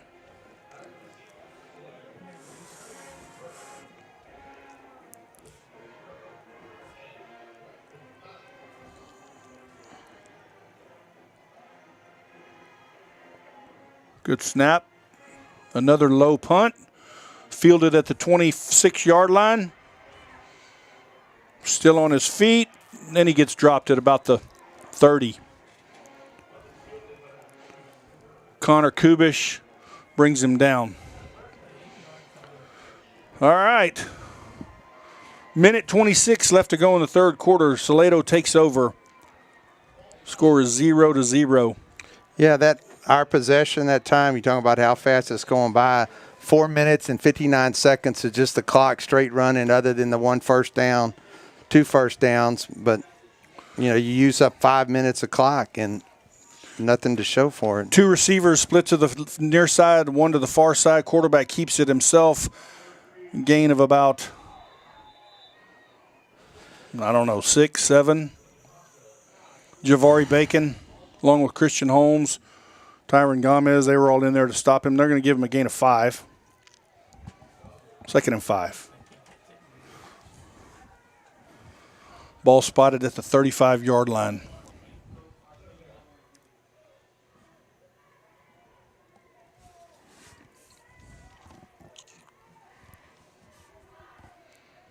Salado comes to the line. 2 receivers, far side, 1 to the near side. Shotgun for the quarterback. Fakes, throws out in the left flat, incomplete. Bounced it. Definitely not their passer. Their passing quarterback is out. So that cuts their offense in half.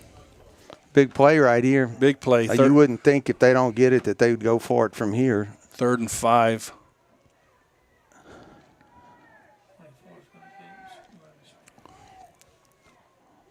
They come to the line. Receivers split to either side. Shotgun formation. Takes a snap, looks to his right, throws it downfield over the head of his receiver. Kenneth Jackson was out there covering it. Incomplete. Good defense. Good defense there by Jackson. All right. 4th down for the Eagles.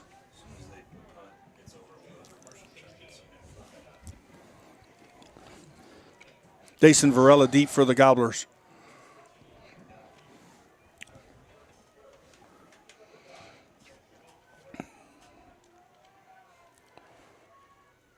He bobbles the punt, but gets it off, shanks it off the side of his foot, and goes out of bounds. So Gobblers will take over at the 31-yard line. We'll be back.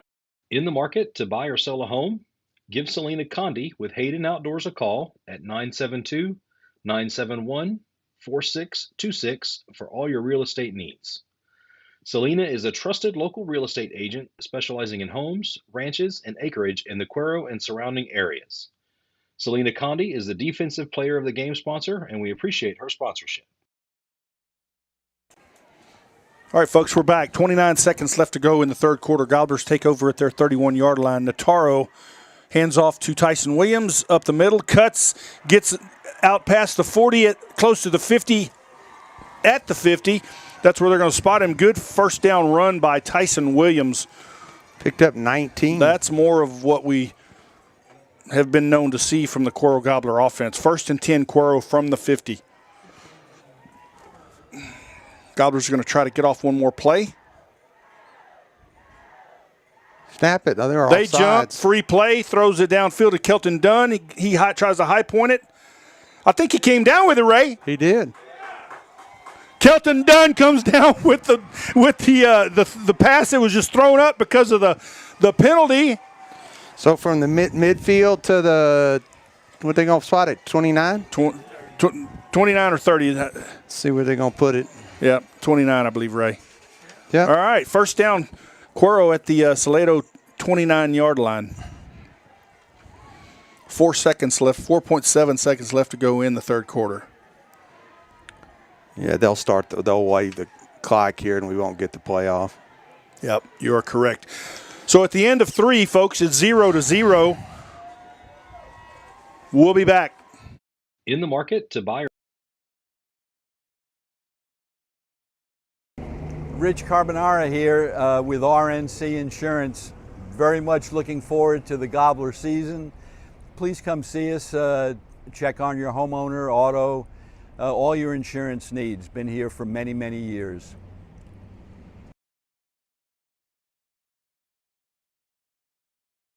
The Texan Stores prides itself on our consistent customer service. From our friendly staff to our fast and fresh, made-to-order food service, we offer it all. We are your ultimate one-stop shop. When you come to fuel up, stay and dine with us in our spacious dining areas that are equipped for families and groups of all sizes. Also, don't forget to check out our family-friendly clean restrooms. Benny Boyd Partners Chevrolet, Buick, GMC, and the Cuero Gobblers are a winning combination. Whether you're driving down the road or down the field, this team can't be stopped.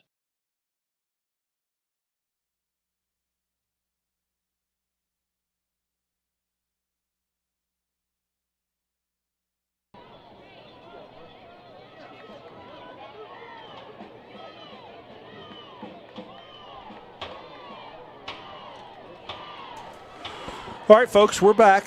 Beginning of the fourth quarter. Gobblers got a 1st and 10 at the Salado 29-yard line. They come to the line with the wind. 2 receivers to the near side, 1 to the far side. The handoff is to Tyson over the left-hand side. He does not get much, maybe 1. Our fourth quarter sponsor is Limitless Off-Road. We appreciate all the sponsors and their donations. Again, the game sponsor is Alpha Life Nutrition, located at 115 North Main, I believe. I need to get that out and read that again. They just know where to go. Hand off to Tyson over the right-hand side, nothing doing there. Looks like there's a hole, and by the time he tries to go sideways for a step or two, 2 people hit him. Alpha Life Nutrition, located at 115 North Esplanade, your hometown local nutrition shop, serving the most variety of loaded teas and meal replacement shakes in the DeWitt County region. Be Alpha. 3rd and 7 for the Gobblers. Reverse to Gibbs around the right-hand side. Flag on the play. They're going to call holding on Jack Bauer. Football fans, you don't want to miss the UIL State football experience at Cowboys Stadium in Arlington, Texas this December. Come out for an action-packed 4 days, Wednesday, December 14th through Saturday, December 17th, and witness the best teams in each division battle it out in the final games of the season. Tickets and all tournament pass information can be found at uiltexas.org. All right, so there is a penalty on Cuero for holding. Pushes them back to the Salado 36-yard line. I want to give an update on the girls basketball. Mary Kate Kruger sent me a text. Girls will be competing in the Silver Bracket Championship game tomorrow at 12:30 in San Antonio. So, good job, Lady Gobblers. I think you try to get 6 or 8 yards here to give yourself a chance on 4th down. You don't think field goal? No. They called timeout. All right, they called timeout, and we have an important score here. Sealy 8, Jasper 7. Wow. And we'll be right back. When you partner with Spherion, you get the knowledge and expertise in your market that only comes from locally owned offices, combined with the power of our parent company, Randstad, the global leader in HR services. Time is of the essence when it comes to staffing and recruiting. Spherion has the local connections and insights to find the most capable talent. Please call them at 361-541-5522 for your workforce staffing needs. Spherion is a proud sponsor of the Cuero Gobblers All Sports Booster Club and is the second quarter sponsor of the Cuero Gobbler football team. Stop by and visit Exhibits if you need screen printed shirts, embroidered caps, printed signs, big or small, promotional items, or shed. Exhibits is a trusted local business and is a good sponsor of the Cuero All Sports Booster Club.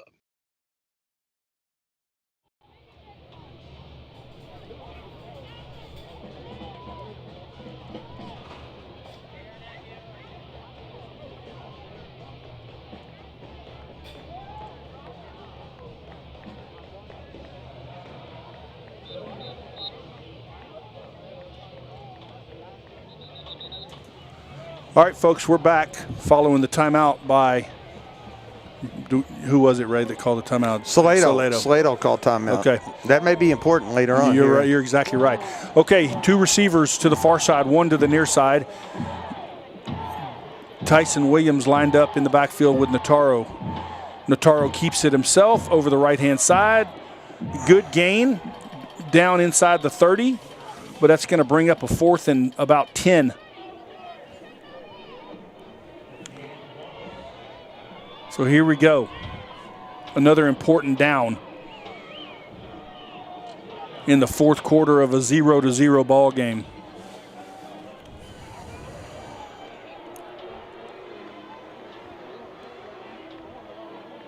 Two receivers to the far side, Dunn and Gibbs. Varela to the near side.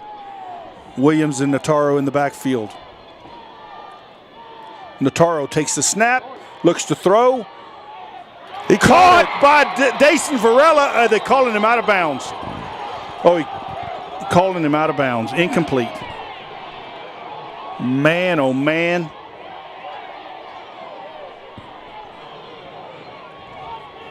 Coach Fekoch is giving him an earful.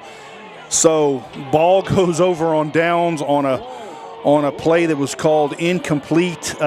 Great catch by Varela on the sidelines, but I think the referee's saying he was out of bounds, right, Ray? Or did he say the ball hit the ground? I don't think the ball hit the ground. I don't think the ball hit the ground. All right, so ball goes over on downs. 1st and 10, Salado at the Cuero. What I don't like is why the line. ref is still arguing with every Cuero coach. Make your call and go back to your spot. You don't have to explain yourself. It's like he wants to argue more than they do. Salado comes to the line. 2 receivers to the near side. They go in motion, and they 2 guys that went in motion at one time, so this will be coming back. I venture to say they go back and look at that on film. I think that's going to be a completed pass, and if it is a completed pass, that's going to be a heartbreaker for the Gobblers. I mean, he sure looked completed from up here. I don't know if they said I thought maybe they were going to say he stepped out of bounds before his foot got in bounds, but you only need 1 though, right? Yeah. But I mean, if you step out of bounds, you can't come back in. You can't come back in and be the first guy to touch it. I see what you mean. Okay, 2 receivers near side, 1 to the far side. Salado facing a 1st and 15. Quarterback keeps it himself over the right-hand side. Gobblers allow the whole pile to move 5 yards. 2nd and 10. We're making good contact with them, Ray, in the backfield, but then they're just their whole line is just pushing us like a rugby match.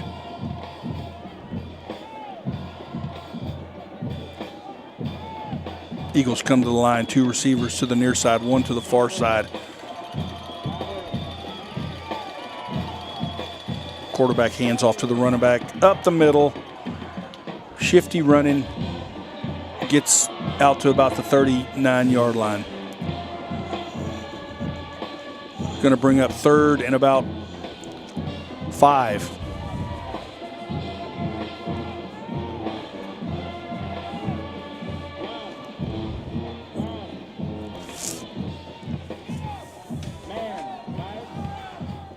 Clock goes under 9 minutes. 0-0. Salado facing a 3rd and 5, and they're into the field. 2 receivers near, 1 to the far. Quarterback takes a snap, throws back, drops back, throws it downfield. Caught by the receiver deep into Gobbler territory, drugged down by Dason Varela. Oh my. 24 to number 2. Yeah, that's one of those that the wind probably helped him. If it hadn't been the wind, he'd have thrown it too far. I thought he threw it too far. When he threw it, the wind kind of knocked it down. Takes it down to the Gobbler 29-yard line on the 19, Clay. On the 19-yard line, I'm sorry. On the so that's 31 and 16. So 47-yard pass. 47-yard pass. 2 receivers to the near, 1 to the far. Quarterback in a shotgun. Keeps it himself over the left-hand side. Cuts up the middle. Big run inside the 10. Still on his feet. Spinning down inside the 5.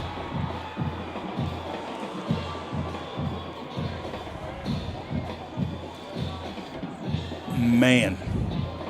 Was that number 5? They snapped it? No, 24 ran 24 ran? Okay. 16. Hakeem Anderson comes out. Kyle Weghorst goes in at nose guard. Ball is spotted at the 3-yard line. 1st and goal from the 3. Salado looking to put the first points on the board of the game. 2 receivers split to the near side. Quarterback in a shotgun. Keeps it himself over the right-hand side. Nope, he's not getting there. Gobbler defense. No. Man, he's fighting. Nope, he's going to be short. Going to be at the 1-foot line, Ray. They sure let the play go a long time. Boy, you're exactly right. I mean, he was stopped out at about the 2.5-yard line. Yeah, you're exactly right. Going sideways or backwards, and then suddenly everybody starts pushing the pile. Okay. 2nd and goal from the 1-foot line for the Salado Eagles.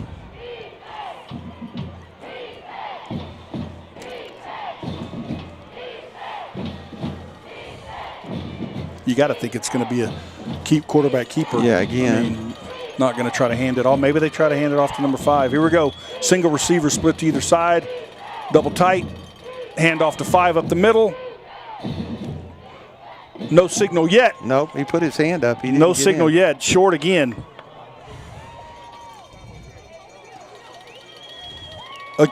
Okay, it's even closer than the 1 foot line this time. So 3rd and goal from the half foot line.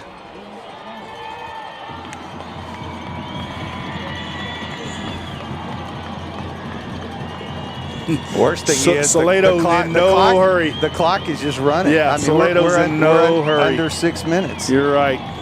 They could wait another 15 seconds to snap this thing. Quarterback takes a snap, keeps it himself, dives, touchdown.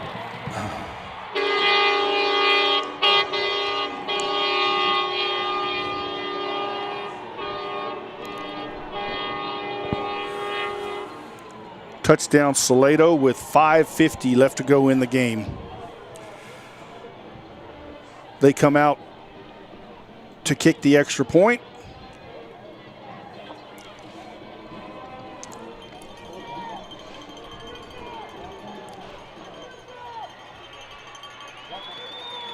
High snap, puts it down, and he barely gets it through. Went through on the right side, so 5:50 left to go in the game.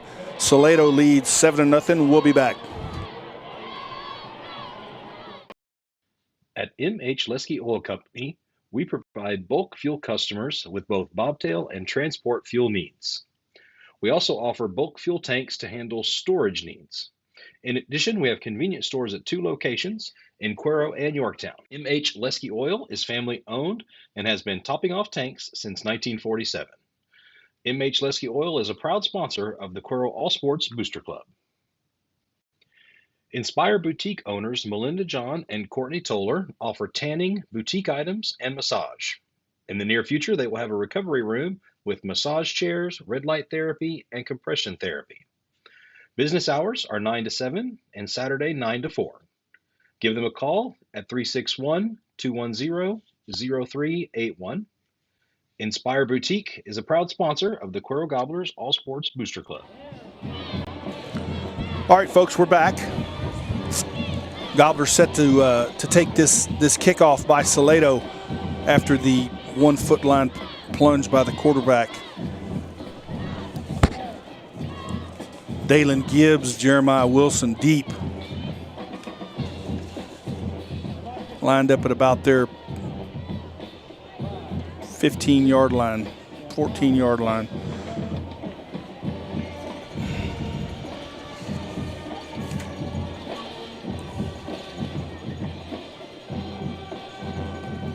High kick. Wynn stops it, fielded by Gibbs at the 10. He takes it straight up the field, down the Gobbler sidelines, out past the 40, and then he shoved out of bounds. Good return there by Gibbs.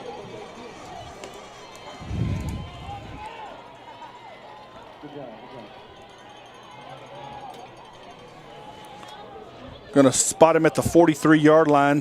Cuero takes over. 5:43 left to go in the game. Nice 33-yard return. All right, here we go, folks. Gobbler offense on the field. 2 receivers to the near side, 1 to the far side. Tyson and Mason in the backfield. The give is to Mason up the middle. Man, the hole's there, and then they just fill it quickly. Good first down run there by Tyson. 4-yard gain. Brings up 2nd and 6. Ball spotted at the 47-yard line of Cuero. Same formation. Again, the handoff is to Tyson. He bounces and gets close to the first. I think he's going to get it, Ray. Yep. I think you're right. Ball is in Salado territory.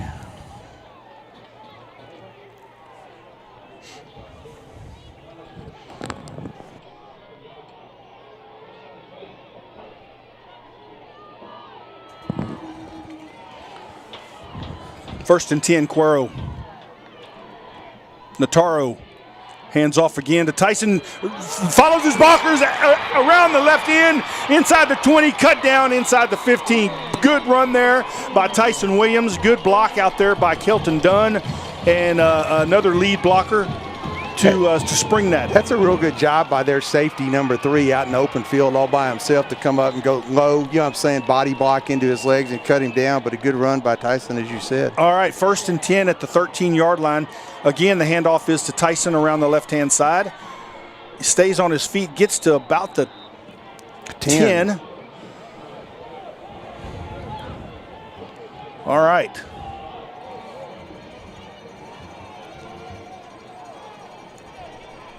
Second and 7 from the 10.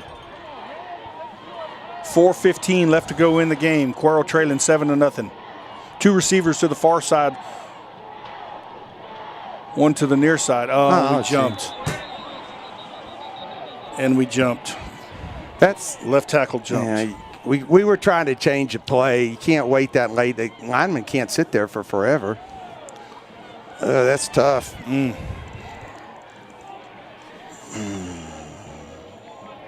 So it'll be 2nd and 12 from the 15. All right, here we go. Offense comes to the line. 2 receivers far side, 1 to the near side.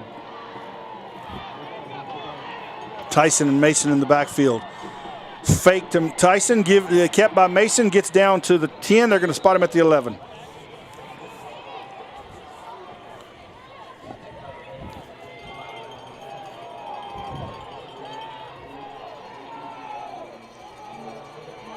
All right, same formation. 3rd and 8. 2 to the far side, 1 to the near. Gobblers not in any hurry either. Game clock goes under 3.5 minutes. Notaro walks up to the line, talks to the lineman, tells him to play, and then he takes the snap, fake, throws, caught by Jason Varela in the end zone, folks. Touchdown, Gobblers.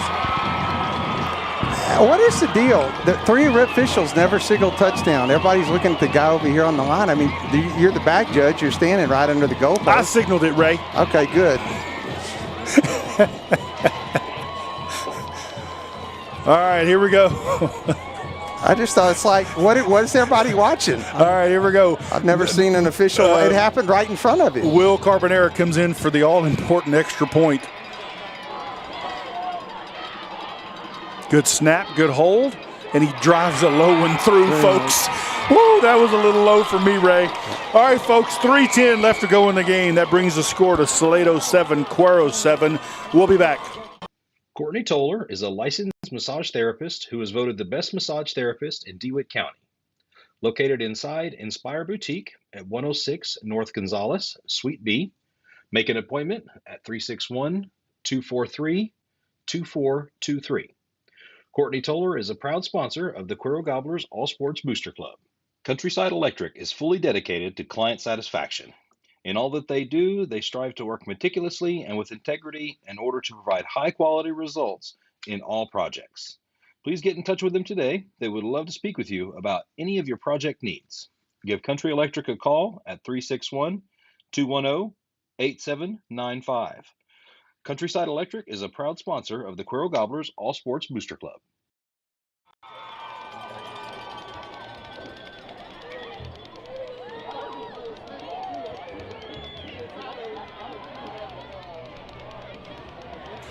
All right, folks, we're back following the 11-yard pass. 11-yard pass from Notaro to Jason Varela. That touchdown sponsored by Lance Tire and Automotive. Glad we got to finally bring up Lance Tire and Automotive tonight, man. So, all right, 3:10 left to go in the game. Score is tied 7-7. Will Carbonera set to kick this thing off. This kickoff sponsored by Casey Harriman, Coldwell Banker, and the Zaplac Group.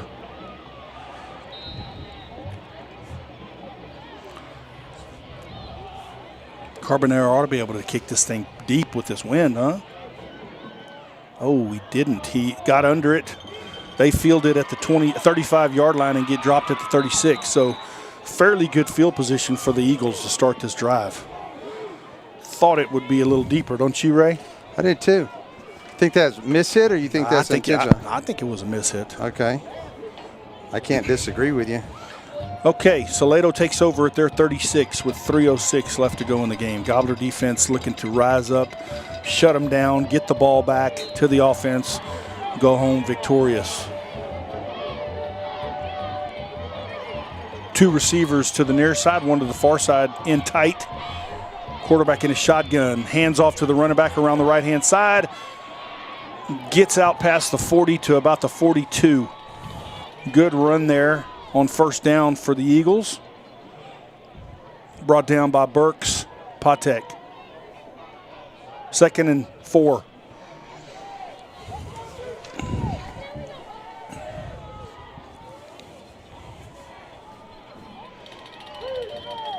Same formation. 2 to the near, 1 to the far. Shotgun. Quarterback keeps it himself. And he's stuffed by Christian Holmes. Quarterback does a good job, Ray, of staying on his feet and driving his legs. Luckily, they blew the whistle that time. Man, it sure looked like he lost yardage. And they're putting the ball. I mean, it's like no gain. All right. Do we know who called that timeout? Somebody called the timeout. Cuero did. All right, Cuero called one. We'll be back, folks. Casey Harriman grew up in nursery and proudly attended Cuero High School. He graduated from Texas Lutheran University, where he played football, and his background of civil construction gives him the experience to see the lay of the land and help you find the perfect location to build your dream home. His extensive knowledge of the greater Victoria area will help you find the perfect home to plant your family roots. Contact him to help you with any of your real estate needs, from new and existing homes to acreage properties to fixer-uppers. At Bush's Chicken, there is one goal each day: be the best. Bush's Chicken knows that success comes from loyal customers in the communities they serve, and Bush's Chicken believes in giving back to each community where there is a Bush's restaurant. From its beginning, Bush's Chicken has served and will continue to serve the best chicken, the best tenders, and the best tea at the best value. The future is bright for Bush's Chicken. All right, folks, we're back. 2:29 left to go in the game. 2:29 left to go in the game. Salado faces a 3rd and 4 from their 42-yard line. Probably one of the biggest third downs for the Gobbler defense this year. What do you say, Ray? Yeah, definitely. If they can stop them here, you got enough time to do something. You got the wind. Here comes the reverse. No, flag on the play. Ball plays blown dead. Flag on the play. Gobbler coaches are clapping that it's against Salado. Yep. Yeah. False start, Salado. Zeiler was coming in a hurry, but they won't blow the flag if it's on blow the whistle if it's on the defense. They need to put some more points on more time on the board too, because about 3 seconds need to go back on. It's at 2:26.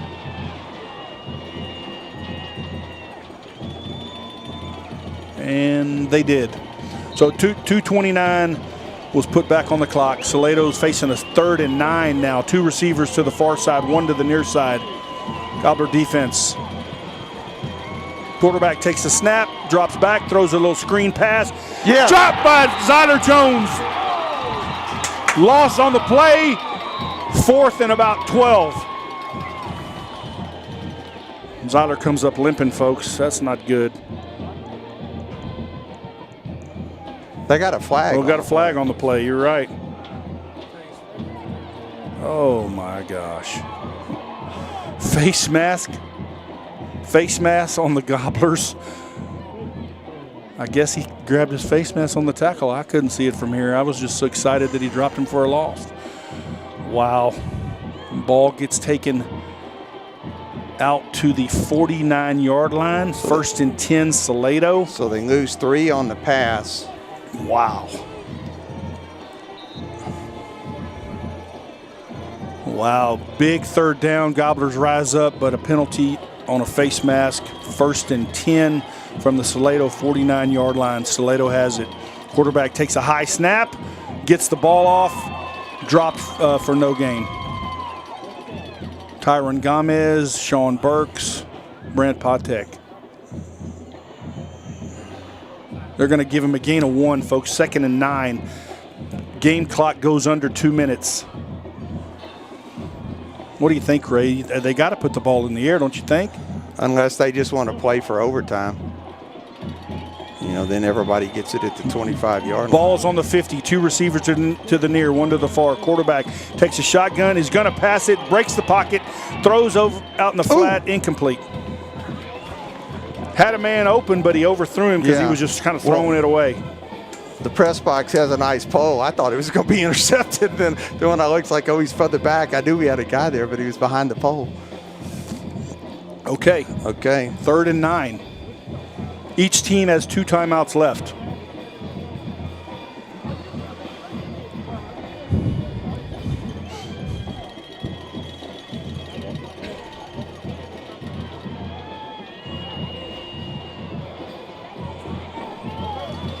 Play clock goes under 10 for Salado. They come to the line. Single receivers split to either side. Shotgun formation. They jumped. They jumped. They almost were close to delay a game, too. He would have. All right. The offensive line is pointing at our defensive line for some reason, like we drew him maybe. I don't know. But this thing's going back 5.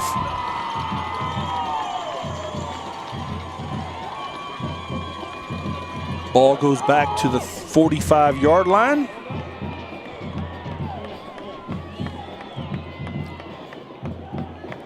Third and 14. Here we go.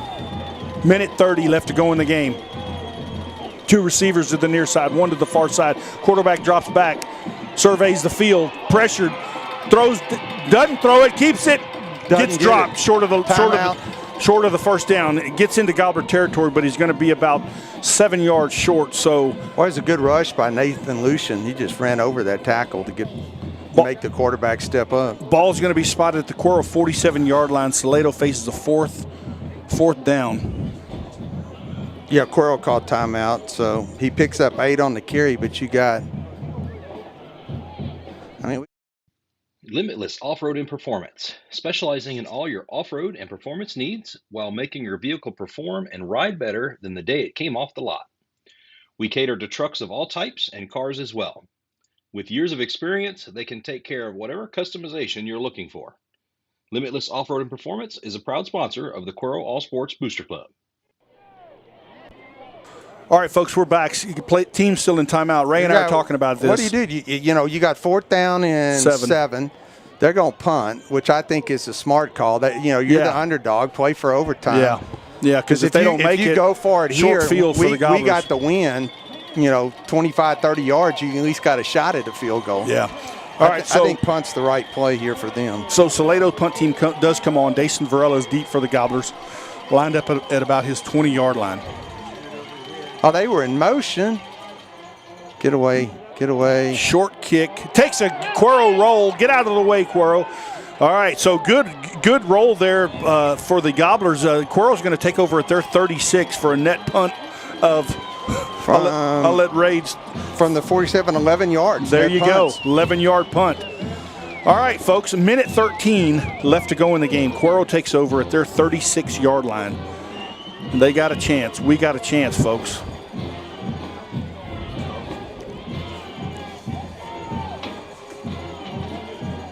Two receivers to the near side. Varela and Gibbs done to the far side.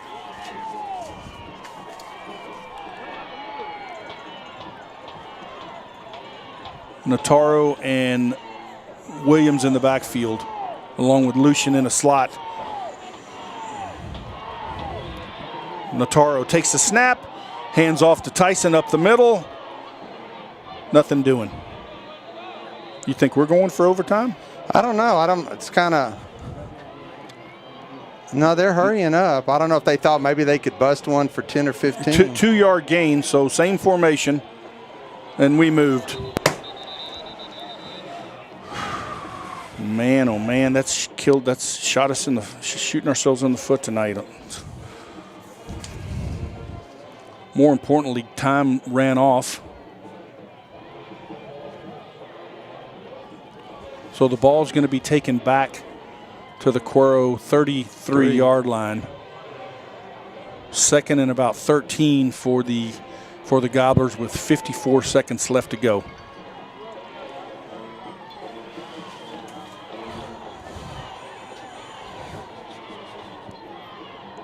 And they're putting some time back on, I believe.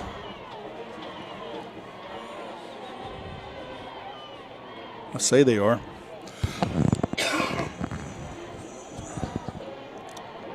Referees are gonna meet to talk about something.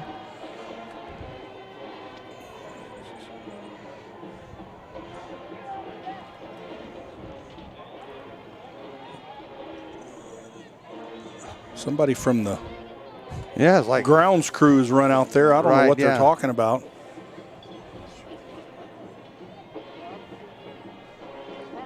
They're all looking at the clock. Now the clock's at 44.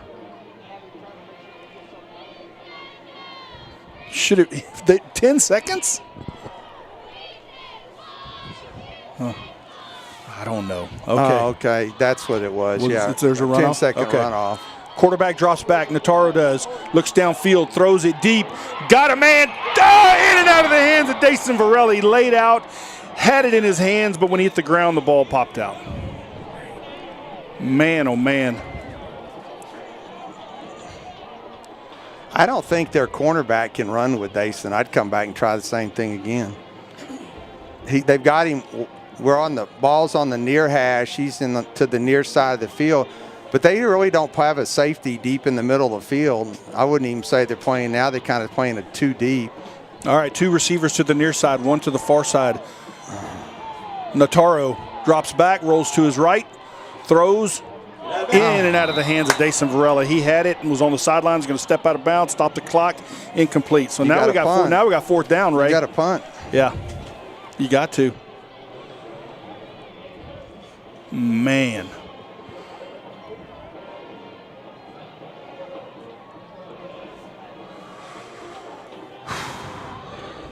Brent Patek back to punt this thing away.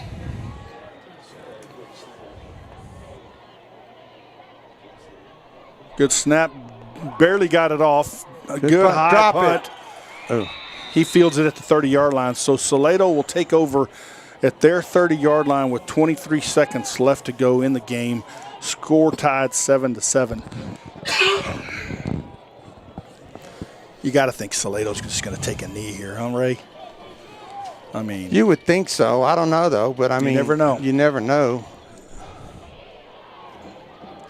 Let me back up. If I was them, I would just take a knee. Well, I guess you're throwing into the wind with 23 seconds. Sure. If you throw it, he probably can't throw the ball 30 yards into the wind. Yeah, maybe 35. I mean, if it gets picked off. Chance of a return. The return would be the one thing you'd be worried about, because if we pick it off and they make a tackle or we fall down intercepting it, we're not going to be able to go. Yeah. All right, Cuero calls its final timeout with 23 seconds left. Gobbler defensive coaches are talking to the defense, telling them what to expect.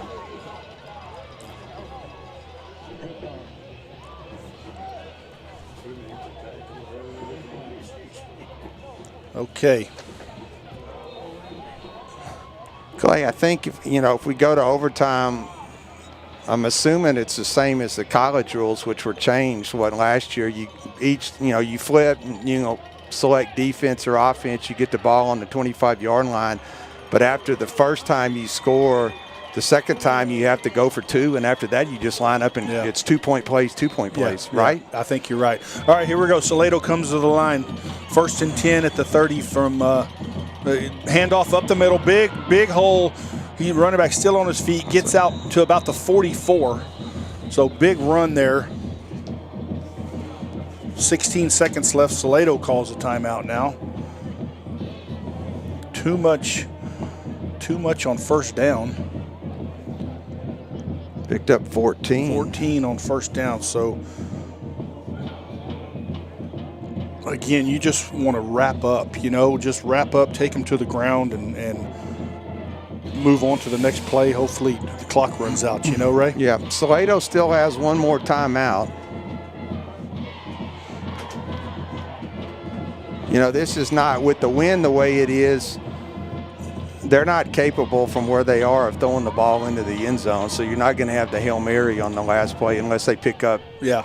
They got to pick up 20-plus yards on this play. 2 receivers to the far side, 1 to the near.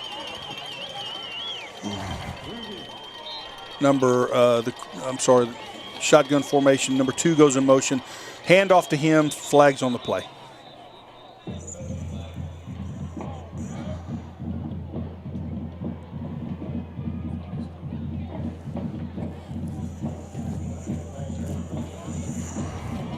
All right, so penalties against Salado pushes them back 5. They either have to take their timeout or they run 10 seconds off here too, right? Coach Feacock is trying to get the referee's attention, something about the clock.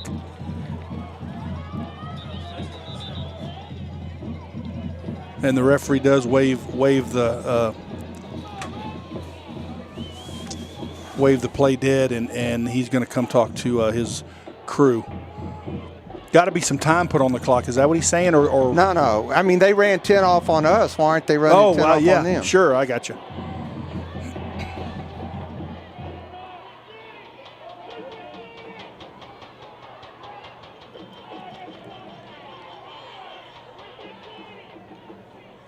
Well, he ain't going to get it.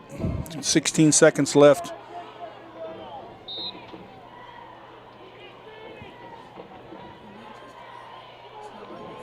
The only thing there is it's a penalty if the clock's running. If it's a penalty if the clock wasn't running, it's because they made a first down and they stopped the clock. I don't know. Salado takes a high snap.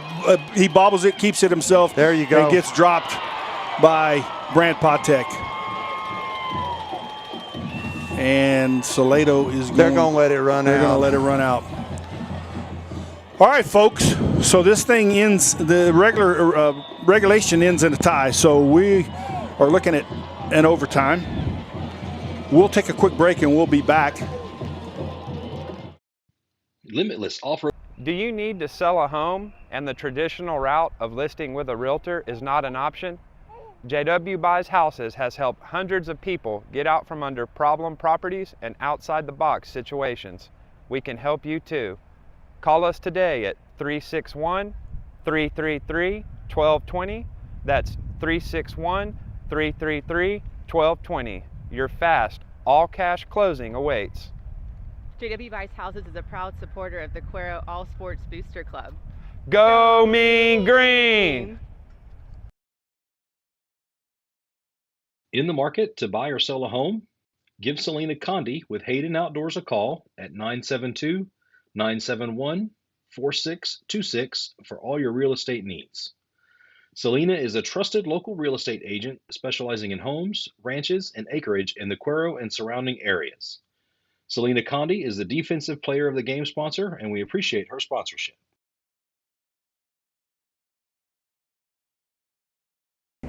Rich Carbonara here with RNC Insurance. Very much looking forward to the Gobbler season. Please come see us, check on your homeowner, auto, all your insurance needs. Been here for many, many years.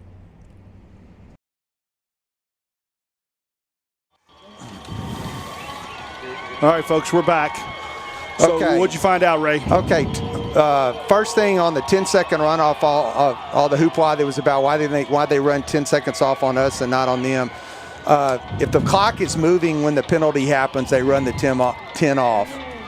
Salado had called timeout, came out, jumped off, had procedures, so not there. We won the toss, elected to go on defense first, so Salado will get the ball at the 25-yard line. They've elected to go with the wind. So we get to play defense first, which is preferable because then you know what they do. But it's the same as the college rules. So first time you can score. It's not sudden death. Both teams are going to get the ball, but you can score, kick the extra point, score, go for 2. Second time you have to go for 2. And after that, it's just 2-point conversions. All right, here we go. Salado, first down from the Cuero 25-yard line. We're in overtime. Quarterback takes a snap, drops back, looks to throw. Cocks his arm, doesn't throw. Then he throws it out of bounds. Good coverage there by the Gobbler secondary. 2nd and 10.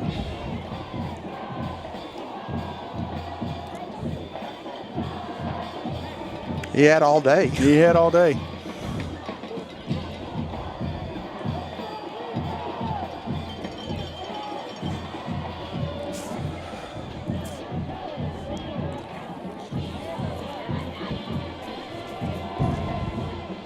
Okay, Salado comes to the line. 2 receivers to the near side, 1 to the far side. Takes the snap, keeps it himself around the left-hand side, cuts up. Gets down inside the 20 to about the 16. Brought down by Sean Burks. They're going to spot him at the 17, so 3rd and 2.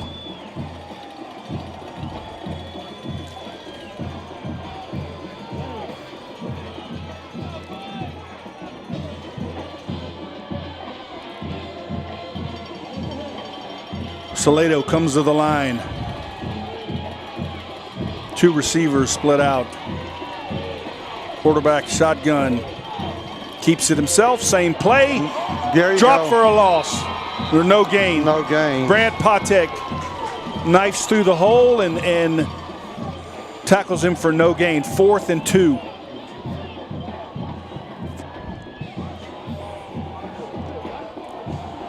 Field goal team comes on for Salado. Cuero coach is telling the defense, watch the ball. Don't jump offside. Don't give them yards. It's going to be a 35-yarder. Good snap. The kick is up. It hits the crossbars. It hits the crossbars and it's no good, folks. Okay, here we go.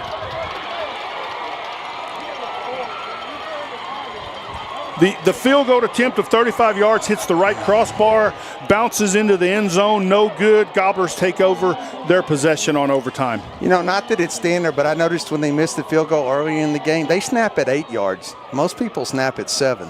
You know, you snap it from the 3 on the extra point, you put it down on the 10, but they've gone 8 yards both times. Huh. I mean, you can snap it however far you want or however short you want. It's not a rule, but it's just most people do 7. Okay, Gobblers come to the line. Their turn on offense. We're in overtime. 2 receivers to the far side, 1 to the near side. The handoff is to Tyson up the middle. Gain of about 1.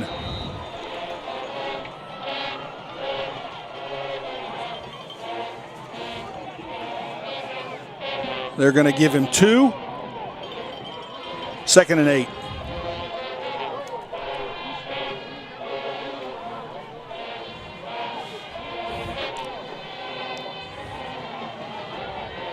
Well, one thing, the clock is not a factor in overtime. Just the play clock. Just the play clock. All right, same formation. Nataro and Williams in the backfield. 2 receivers to the far side, 1 to the near side. The 1 to the near side is Varela. The handoff, the fake is to the throw to Nathan Lucien. Touchdown, Gobblers! Nathan Lucien down the middle of the field. Touchdown, Gobblers. Mason Nataro to Nathan Lucien. The ball game is over, folks. Thank you, Lance Tire and Automotive, for that touchdown. The Gobblers are out on the field mobbing Nathan Lucien. I don't think so. No, I don't think the extra point it has to be kicked. Yeah. That's the ball game, folks. Am I right, Ray? Yeah, I think so. Well, the Salado's officials have left the field. Yeah, Salado's acting like they're still game, but they're lining up now. All right, folks. 23 yards. 23-yard touchdown pass from Mason Nataro to Nathan Lucien. Okay, real quickly, let's do this. Hey, no, I got to say this. We've saved that call all night for overtime. There we go.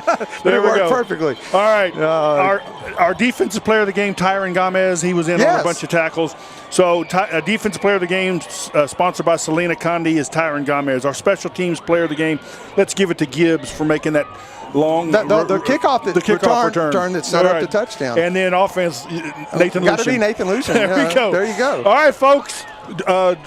We don't know anything about next week. But what's the latest on that score? That's what I was wondering. Hang on, real quick. If you're still with us, hang with us. We're going to try to see what the outcome is of the Jasper Sealy game. 17-7 Sealy. So 8.5. All right, that's good for Gobbler fans because that means the travel won't be as far. So, anyway. Last time we played Sealy in the playoffs, to my recollection, was Tyler Arndt, and we played in El Campo. Tyler Arndt was the quarterback, and we played in El Campo. All right, folks. Ray. All right, Ray. Okay. I'm sorry. You're good. We're talking about where. Oh, look. The big screen on the scoreboard has the Cuero C on it. Well, don't tell the audience to look because they can't see it. Oh, they can't. I know, but I'm just saying, that's kind of, I've never seen that done. All right. Well, hey, but you got to give Salado credit. No, all the credit. Fourth place team in their district, 3-7, but it's just a weird game all the way around. Man. Gobblers come out victorious by the hair on their chin, folks. So, all right. But sometimes that's what you need. You need a tough game. Sure. Nothing wrong with that. All right, and Gobblers move on to the second round. Stay tuned next week. Find out where it's at, who we play, and all that good stuff, folks. We're out. Good night, everybody.